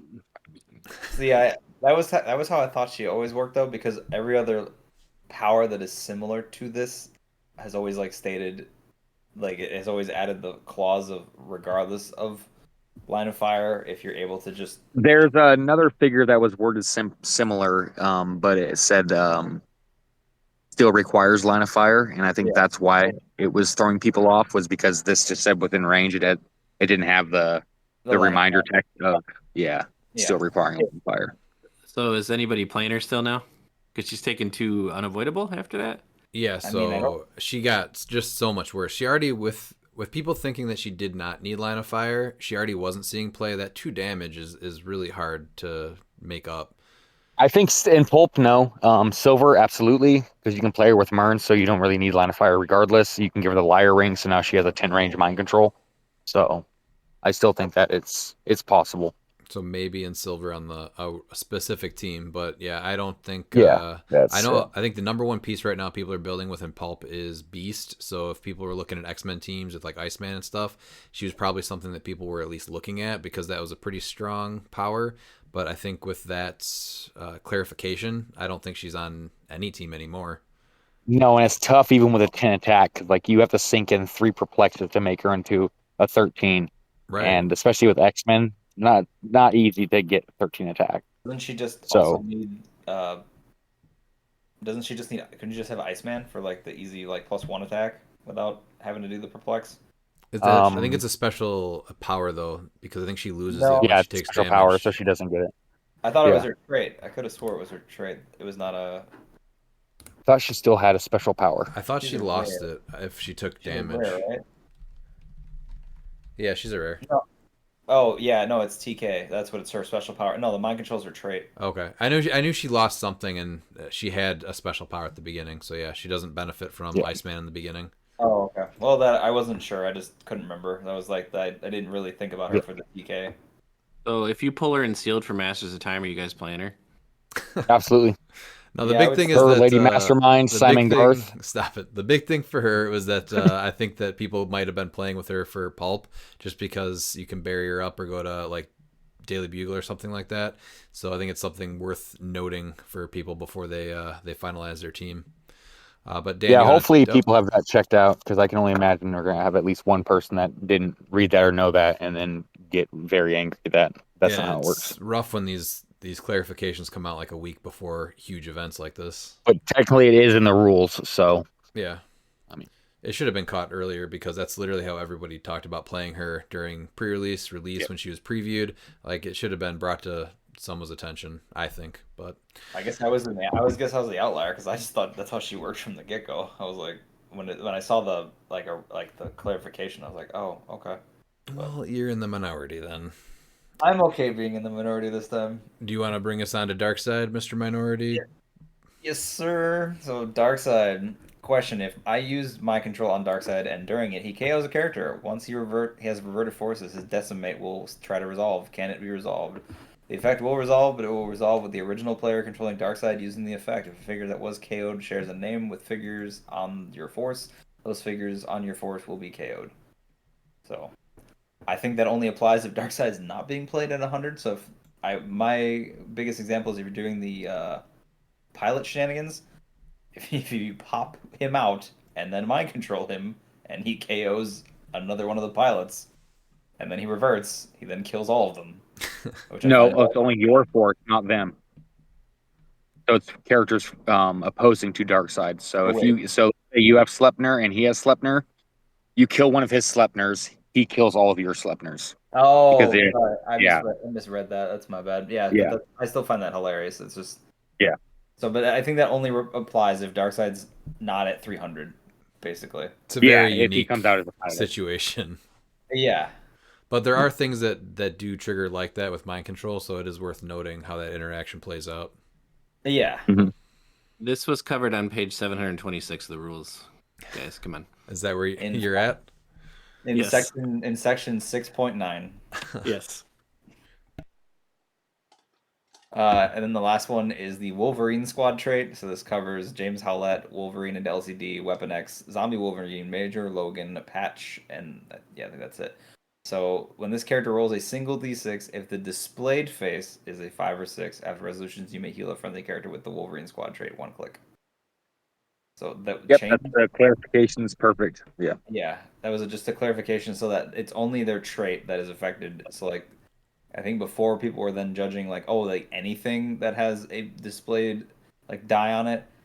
Well, the biggest thing was Major Logan, because he's seeing so much play right now, is that people were thinking that if they rolled a 4, then they got to heal Major Logan. So that was why that kind of came about. But yeah, again, that's going to be important too, because going into Worlds, there's going to be tons of Major Logans off the Butterfly and Scott Porter's to trigger his +1 to his rolls. Or just Major Logan on main force. I mean, we did see the Boy Wonder play it, so which I do like. I do like it. We do also have some listener questions. Your ass better call somebody! Jeff Dumas asks, how long before Pete's name gets added to the intro? So I actually just finished making our new intro, and Pete's name is included. It's going to debut next episode after Worlds to launch our season 2. When we were starting back up originally, I was trying to get Pete. I was bugging him. Pete, how long would you say I was bugging you for to commit to joining us weekly? Daily. Daily for a while. Yeah, so I was sending frequent messages to him to see if he wanted to do it every week, and he just kind of said that he'd be up for doing it occasionally. So I just put Miles, Dan, and myself in the intro. We recorded just that first episode with, I think, the 3 of us, and then Pete joined us for episode 2 and has not missed one since, and this is episode 26 right now. Did you want to add anything else to that, Pete? I think Pete's a full time now. He's not just a consultant anymore. We got to pay him. We got to pay him more money. That's true. I had to give him my consultant status. Yeah, I do. I wanted to say that Jeff is obviously an intelligent, handsome man for asking that question, and I appreciate it. So initially, I was hesitant to join, to be quite honest, because Miles and Dan and Redmond had experience with podcasts, and this was new to me, and it sounds weird. I'm a fairly confident person, and I find myself fairly entertaining. I don't know if anybody else does, but it just seemed like a lot to kind of put yourself out there. But I do have to say that I have enjoyed being included in this podcast and everything else that has gone on with the G-Generation Clix. And I have very little to do with anything outside of the podcast, so I want to give all these guys credit for everything that they've built, and I'm just kind of tagging along at this point. So, gentlemen, thank you. It's been an honor and a pleasure. It's been great to have you. Oh, yeah. Peter Marshfield wants to know, what figure are you looking forward to seeing become popular post-rotation? I think for me, Blue Beetle is the biggest one. I just want to see players kind of gamble on that role with the attack, and then just see characters get deleted off the map, and then people starting to counter build him or pre-counter build him, thinking that he's going to be everywhere. I'm going with my boy Donnie Blaze. I think he sees a lot more play post rotation. Titania as well. I guess they, with the Horrors going, but I still think Kong's going to be a force, as proven. So there's a lot of figures still I think that Titania would disrupt, and I'd like to see her played more. Post rotation, I want to see people make the new Supergirl work from Masters of Time, because I think she's just a fantastic 70 points. I think she just has so much utility that she should fit on a number of teams. And I'm also personally want to see Weapon X, the Chase from Deadpool Weapon X, because I just think he's an awesome version of Wolverine. So, yeah, the Chases in Deadpool Weapon X I think are real cool, that have a chance to see a little bit more play after rotation. What about you, Dan? I'm gonna go with an oldie but a goodie, Camo. I think he'll be in a good place post rotation, so it'll be one of those where he has kind of always like teetered on the edge there of like, but I think he might pick up some steam post rotation. He's already peaking in a couple of top 8s here, so yeah, I think he definitely has a chance after. He'll have a place. Do we think Orb will actually have some foothold in the meta? I think post rotation, maybe. He's got a lot of great keywords. He's an amazing piece. I've had him on a lot of the early versions of many teams, and then 300 points, I just end up taking him off. But he's made a lot of my 400 point teams, and he's always come in clutch. It's hard to fit him on 300 when he doesn't have the ability to get moved that well. He'll be there post rotation. He's 45 points. He's automatic butterfly swap consideration. And he's great. I mean, you can do some really interesting things with that piece. Having just seen it played, and that set's not going, so you still have Cathan for him. I mean, he's a wildly fun piece. I think you've probably played him pretty close to as much as I've played him. Yeah, he's always something in Mystical that I look at because he's just such a great attacker. Like he's just such an amazing attacker. That Zeus chase, I think, actually gives him a reason too, because I mean, you're able to essentially almost guarantee a crit hit with triple target energy explosion. I mean, I think that's something to look out for as well. That new chase is gonna definitely see Wait, some sidelines. Oh, you mean Zeus? Yes, he's amazing. I love that piece. I thought I said Zeus. What did I say? I thought you said did. Deceive. I thought he said Zeus too. Oh, I'm sorry, I misheard him then. Well, you knew Jean Grey, but you didn't hear Zeus. Yeah, two fingers. We must have both been in his ears this time. Dan, what about you? Do you have an opinion on Orb? I like Orb. I think he's good. I just don't have a lot of experience with him, just because I don't know. I've gotten good at killing Orb, not necessarily playing Orb. So, but I don't think he's bad at all. His mobility, I think, is the hardest thing with him. So I like him a lot, though. He's a lot of fun. And to I play. don't ever think you're really going for the his other trait with like the flurry and trying to go through all the different elevations. I think you're literally just doing the hey, will I be able to running shot EE and hit the crit? I don't know. That's always my thought about it. Yeah.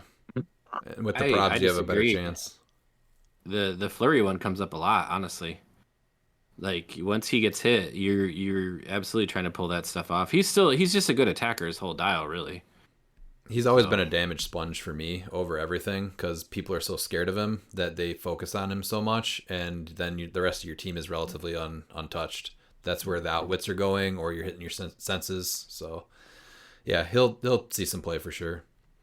Then with the Errata to Morgan Le Fay's team up card, do you think there's some room for the Camelot team to take off? I think the biggest thing with that is Prime Colossus. So I think with how well he does at Worlds will probably directly affect how much of a thing this becomes. I know this is something that Dan is really looking at, right? Is Camelot? I like her on Mystical, preferably more than with Prime Colossus, but I don't think that's a bad combination. I think the biggest thing is you probably just end up playing her at 50 though, because she's way in constructed. She's way too costly and even then 50 is like kind of pushing it. It's just is there something in armor that is that good, which Colossus is, where you want to get him on Mystical. I think some of the top armor pieces are leaving though, like Legacy Apocalypse, the Legacy Green Lantern. I know there's still good armor stuff out there, but some of the top stuff that struggled to find the perfect pieces would have been really good at this team up card. So maybe Silver, this could be a real big thing. I think modern still. I think the reason why is, like you said, with Prime Colossus, what you're able to do is Colossus has Ruler, which is losing a lot, and so you want to try and figure out the best way to get the best support around Colossus, and Mystical has that. You're able to team him up with Constantine. He teams with Orb now. You're able to get him on there with Madison for that double perplex post-rotation. That's really the biggest play, right, is Morgan Le Fay's team up card with Prime Colossus. It makes him better post rotation because it allows him the ability to get with figures that he normally wouldn't theme with to give him those powers to benefit him. Right. Yeah, I guess the other one that's a sleeper is the Wakanda Hulkbuster, because if you're playing him at 120, like I know he's a lot at 125 and her 50, 175, but 125 points of support left over. Yeah, that's not bad. I mean, you're going to give him access to tons of stuff, so I don't know. And then that shuts down Prime Colossus too, because if Colossus has that free move, he can only do one free against a Hulkbuster. So are you going to charge and do Mind Control as free, or are you going to do the free place to try and get more movement with the motorcycle? So this, is that Pete? I I'm looking forward to it. I bought the card too. I think it's a cool card. I think it does a lot just on the mystical keywords and being able to add. I like the keyword cheating stuff. It just makes for more interesting teams. I think you guys are right though. I think Prime Class is the biggest thing that this is Yeah. going to see play He's with. he's the most point efficient for her team up card, especially considering you're paying 50 for her automatically, and she isn't like giving you like say like leadership or anything else. She's just bringing things together. I think we're losing a lot of rulers too, right? At rotation, so Yeah. he's going to struggle, and this is what's going to keep him, I think, a top prime. This one though, I'm a little bit less familiar with. How soon before something happens to the Ultra Humanite Supersor Alpha before it gets hit? I'm guessing it means like within a errata or something. I just don't see it as an issue. Do any of you guys think it's that big of a deal? No, so what the thing is that 250-point super swords and ultra humanite, you take a power action to move 2 super swords up 3, and then they get full map reach. I don't think there's a problem. There is a 5-point object called the Nifty Traffic Barrel that completely shuts him down So good. currently, and also- he just dies. Also, it's not free, and that's what that's But still, I mean, you're taking a power action, getting up potential 6 attacks. It's still a good alpha, but yeah. he just dies, and yeah, I mean, But that's what I mean. think So it's do fine. the super swords, and yeah, they deal with shape change, but they are only 11s. So Yeah. And there's still plenty of Merns out there that he's coming across, and he'll still be an 11. yeah, and how like close combat focused have we been? I mean, there's still a ton of things with good super sense rollouts. You can obviously, I'm sure there's reflexes out there. I mean, again, there are only 11s for 50 points. Like, Yeah, I mean, it's going to catch some teams off guard, but I mean, I still think that it's better off in silver. yeah. I think if they're doing what they did in this last one, if it becomes a problem, they'll deal with it. But this is not the same thing as placing 2 Kongs. So if that's what everybody's worried about, it's not. It's not No. that. They're much easier to kill. They are a 17 impervious, and they are outwittable. Yes, they're 1 extra click, but they're not nearly as tanky. So I don't really see this as a big deal. Yeah, same. Especially because Ultra Humanite is not then allowed to attack himself. Like he's taking a power action, he's then done. Yeah, he's not ultra, or he's not pulse waving after or anything like that. No, exactly. And then his last question is, how do we feel about Clock King plus Orb? So don't they just do similar things that don't really interact with each other? Yeah. No, you could do the crit miss becomes a crit hit thing with Clock King still. You have the prob. But that's already what Orb does. Yeah, I don't know. Yeah, that's good. Well, I guess if you really wanted to double up on it, but if you're rolling, what are you doubling up on? You can't double crit hit something with the roll. No, I was thinking about if the crit hit becomes a crit miss thing, like that's good. So it works with Orb because you're able to replace a 1, and then Clock King can make it into a crit hit for a friendly character. But that's what Orb does. And so you still, but if Orb does it, he can no longer use that trait. And so what you're doing with Clock King is that you're replacing the die with Orb, and you're using Clock King's trait. No, for that once per game. Orbs is if he rolls a double. Hold on. Yeah, no, for him specifically. I'm talking about other friendly characters. But basically, because can't he replace 1? So Orb, if you In roll any a 1, roll? yeah, he puts no, a it's 1. only for him. It's only for him. So yeah, never mind. Yeah, no, it doesn't interact at all. Okay, I was thinking that he'd be able to replace the 1, but yeah, no. I was gonna say like that doesn't. I was like, I don't think it works that way. No, But Clock King's terrible, and Orb is amazing for 45. So you're never gonna make Orb worse by putting Clock King on the team. I'm going to target Orb, and then I'm going to come back to Clock King when there's nothing else left on the board. That's how I feel about it. That would be an easy 60 points to mop up. And we have Wes Robertson. He says, I recently play tested Reverse Flash on the sideline and was underwhelmed. Bringing him in was not as easy as I expected, and once on the table, he got 1 turn to do something before dying. What are your thoughts about Reverse Flash on the starting force versus on the sideline? After seeing him more and more, I do think that it makes more sense to just build with, and then similar to Prime Absorbing Man, if there happens to be no Prime on your team, then you throw him on your sideline. Where are you guys with him now? And I think he's better in sealed on the sideline. Like you said, you put him with a tent pole, someone with 20 defense, it's hard to hit. And then bank on that. It makes more sense in I think, sealed, yeah. but I'm leaning more towards the you just play him In and constructed, I think I then like him on even main force. yeah, I mean, you're absolutely. getting flurry. I'm absolutely building with him on main force because he's a great attacker. I think when Prime Absorbing Man goes away, if you don't have anything better to do with your Prime, he goes on Yeah. your sideline. And then you can also make a argument though for Etrigan, right? If you have a mystical. If you're mystical. Oh yeah. If you're mystical, then Yeah. it's Etrigan. There's plenty of teams right there though. Yeah. But are you not playing the other mystical primes?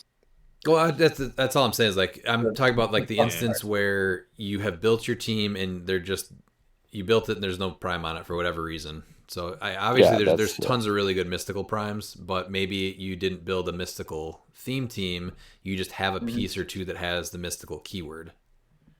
To answer the question directly, I'm playing the pettiest man in comics on my main force most of the time though. For 40 points. Yeah, I think that's where he really belongs now. I was a little bit more torn in the beginning, but after seeing him played, I think that's where he belongs. I mean, he's a great 40 points. So yeah. Is there a specific player you are looking forward to seeing at Worlds that you wouldn't normally get to hang out with if it weren't for events like this pulling us together? I'd Miles say Kane. Miles Kane every time. Yeah. okay, so all right, so this Generation ChampionClix. This question is on here twice, by the way, just so we don't run this one back. Okay. But besides the mayor himself, Miles Kane, I would say McConnell. I really liked hanging out with McConnell last year, and I will definitely be excited to see him. Hopefully, get to play against him again. But besides my teammates, it's everybody. I just like getting to see the ChampionClix players because, despite what people say, the competitive scene isn't full of toxic players. They're actually great people. So yeah, everybody I met last year was awesome. I'm looking forward to meeting new people this year. I'm looking forward to seeing Oliver's experience because, dude, that kid is a one man hype machine.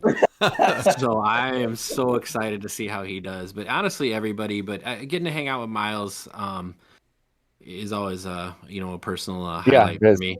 But all the guys, as soon as I got my ticket, coming in, yeah. The only thing I can imagine is Oliver will actually sleep every night. He's gonna have a hard time. He's gonna be seriously at an 11 until he finally goes to sleep, and then it's as soon as his head hits the pillow, he's going to bed. Yeah. I'd say for me though, awesome. I'm pretty excited to see a lot of people, but the number one player is probably Kenny Minks. I don't get to see Kenny too often, but he always has a nice big hug, and then I can smash his weak ass teams all weekend. Can't wait for that. Shots fired. Man. Then he asks, does Aquamiles have a sidekick? Miles, do you have an official sidekick? Well, I don't. Aquamiles doesn't either, but he does have a partner in crime in Reb Gorn. All right. The first episode of Tide to Tide made that quite clear. They're equals. So I can't say sidekick. Check out Aquamiles Tide to Tide if you haven't on our YouTube page. Yes. I might be in the official running for sidekick for Aquamiles because like I said earlier, I become Scuba Pete today. Scuba Pete, yes. Scuba Pete will be, yes. I hope it's one of those Walmart Black Panther masks that Scuba Pete wears. We'll see what we can do. And then his last question is, Aquamiles is made into ChampionClix form. What does the sculpt look like, and what does the figure do? I think that sitting on a coral chair, eating a 3-inch in diameter, foot-long pre-wrapped sausage would be ideal for the sculpt. And it definitely has Perplex and the dolphin symbol. Yeah, because the dolphin symbol, I don't know if you guys are aware of this, but if this character occupies water terrain, it can't be targeted by opposing characters not within 4 squares. Keep reminding people. Yeah. Aquamiles automatically gives everybody on their team the Degeneration Clix keyword. Yes. Yep. Make it happen, Wiz kids. Then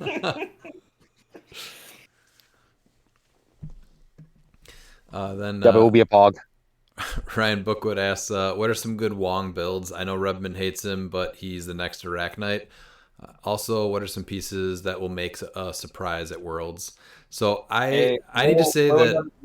No. I want to take a stab at this first. Which one?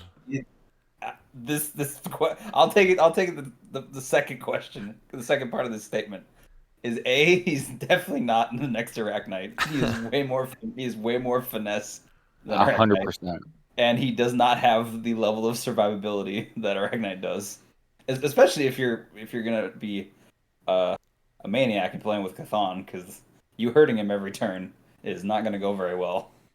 No, yeah, they are not even remotely close to being the same. Everybody plays Wong incorrectly. They're not paying attention to his trait. The most important thing is to try and shut off the map by being adjacent to an opposing character. You can't just throw him out there. I think that's the one thing that people are really having a hard time because they think that he's just the next Arachnite. Unfortunately, he can't choose shape changing. He doesn't have a 4 through 6 senses. And he also doesn't have actual like move through characters. Like he does have phasing, but there's a lot of things that shut down improved movement. Absolutely, As well as yeah. he doesn't have you can't pick hypersonic, so you're not actually be able to stick and move either. Yeah. He's planting himself there. And I love Wong, but yeah, he's a finesse piece that people are playing wrong. And I need to say, I don't hate Wong. So he's good. He just was a piece that I played numerous times and just had bad luck for a very extended, long period of time. So just like crit misses, low attack rolls, all that stuff, and then he just gets hit hard and goes down fast. So to me, it's just one of those pieces that becomes like a cursed piece, and I can't play him, and I just stay away from him. But I don't fault anyone for playing him because I do think he's good. But kind of like what Miles and Dan were saying, that he's definitely like a more finesse piece, and he's not just like Symbiote Spider-Man or Arachnite where you can kind of just throw him out there and just he's going to be good for a few turns. You have to really think about your attacks with him. Yeah, and I was not trying to say that he was bad. He's just not like he's not a point click piece. It's very and Cthon is rough on him. You have to be very smart with him. That's why I think he's a finesse piece, especially if you're doing Cthon, because if he's put on that stop click, he does an action, he's dead. So if you're playing Cthon and Emit, you have to be smart about it. Yeah. You know what piece is not going to surprise at Worlds? What? Black Lantern Superman. That's very true. Yeah. Honestly, with all these builds, but I'm glad he's talking about other good figures. Yeah, that's true. If you want a Wong build, I would look at Aqua Miles' build. It's very good. Yep. Consistent. It will catch you off guard. It took me 3 matches before I had it. Like, okay, this is how I deal with this because I did not know how to deal with it. So Dan, did you just offer to show Bookwood your Wong? Wow. I'm just gonna politely like decline to answer that question. Depends on how much alcohol is in Mr. Two-Finger Dan Thursday night. I don't think there's enough alcohol in the world that would want me to do that. Ever. Challenge accepted. Oh man, sorry, I derailed it before the final question or final thoughts. Sorry, guys. All right. William DeRocher asks, who's winning the most important championship of the weekend? Miles Kane versus Calder Ness. It's tough. I'm going to be absolutely honest. I'll probably go there with a hangover. And depending on if Rebgorn decides to let it go through, I think it's going to be a close matchup. I don't want to, I'm not going to toot my own horn, but I've been known to eat sausages. So. Okay. I know where I'm putting my money. So. Yeah, listen, I'll toot Miles' horn. He's taking Calder to the woodshed. Yeah, I think. I have that tackling fuel. I've been having my kids really test me, and I've been keeping that memory. So you're gonna hear me go. I'm just gonna be like, "Not today, Dad. Not today." Yeah, obviously, everyone on the podcast is voting for Miles on this one, and I think secretly Ian's voting for Miles too. But maybe publicly, it's not a secret. It's not a secret. It's not a secret at all. Okay. It's not a secret at all. Yeah. Well, that's a lot of fuel. That's a lot of fuel for Calder. We'll have to see I know. Yeah, Calder. I don't like it. I don't like not being the underdog. I'll be honest. That's some pressure. It is. Yeah. Last question is from Lou Minotti. What is going to be the shot of the weekend at Worlds? I say tequila. I think most frequently it ends up being whiskey for us. Miles, what about you? Yeah. I do some whiskey. I've been doing a lot of fruity drinks recently. Getting white girl wasted with a bunch of pina coladas. That's my favorite. Yeah, and I drink those cups like shots. So The 16-ounce shot glass. Between Pete and Miles, the shot is not going to be the thing that ends up being the drink for the week. Yeah, I don't drink that often, so it's gonna be nice to actually unwind and drink a little bit. If you were asking me to handicap what shots are going down, I would say most people would be probably whiskey. But Yeah, I mean, tequila is a solid option if you're into those sort of things. Jaeger bomb. Let's go back to high school. There's gonna probably be quite a bit of drinking this weekend, so I think no one's gonna be faulting anyone for their drinking choice. Yeah. We don't judge here on the podcast. Any final thoughts from you guys? World's Week, I can't wait. Yeah, I can't wait. I'm gonna be getting there early afternoon Wednesday. Forget about my life at home for a little bit. Have some fun. Hang out with some people that I usually only able to hang out with maybe once, twice a year. And then I'm gonna do the impossible. I'm playing Worlds and maybe compete. We'll see. I am super excited because it's Worlds Week. I'm excited for the trip down, the hanging out there, and the trip back. And I'm looking forward to seeing people that from our play group and our podcast. I think they're going to do well. And I'm looking forward definitely to playing Team Sealed with the two other animals on this podcast with me. Yeah, I can't wait to step off the plane Thursday night. So it's going to be fantastic. Touching down. So. Yeah, it's exciting. Christine, Oliver, and I are hopping into Pete's car at 6 a.m. on Wednesday and driving a little over 8 hours to get there late afternoon and just have some time to relax. I shall meet you at the monorail. I'm going to be pretty negative at 6 a.m. on Wednesday, but it'll be fine. We got plenty of time to chip up. There's a couple of restaurants I know that I do want to go to again. One was more in town that Christine and I found last year that was actually really surprising. It was called Babalu, I think is what it was. They advertised it as a Southern cuisine with Latin flair, but we were pretty impressed with that place. If anyone wants to check that out. And then I know everyone is talking about like just barbecue down there, and we had some good barbecue. But one of the well-known barbecue places, Marlowe's, a few of us ordered the Southern fried chicken tenders, and those were the best chicken tenders I've ever had. So that's definitely on our list as well. Dan, you wasted some of your leftovers last year, and you're still hearing about it. I mean, you put the P in petty, sir, so I expect that. So I will let you know this. If I'm there with you, there is no such thing as leftovers, so I got your back. Oh, they're good. I'm a human garbage disposal. They're very good. They're very, very good. Yeah, they made me order barbecue even though I wanted a burger. That's how petty I am. I ordered that barbecue to shut up that waitress, and then I hired a burger. Marlowe's is very good, and obviously Graceland has a relationship with them, so you can cart over there, I think, in the limousine, which is nice. Yeah. If you're looking for barbecue recommendations, we had family down there for a long time, so I've eaten about every barbecue place in Memphis. Barbecue Shop is pretty close to Graceland and is friggin' amazing as long as the waiter's not super high that night.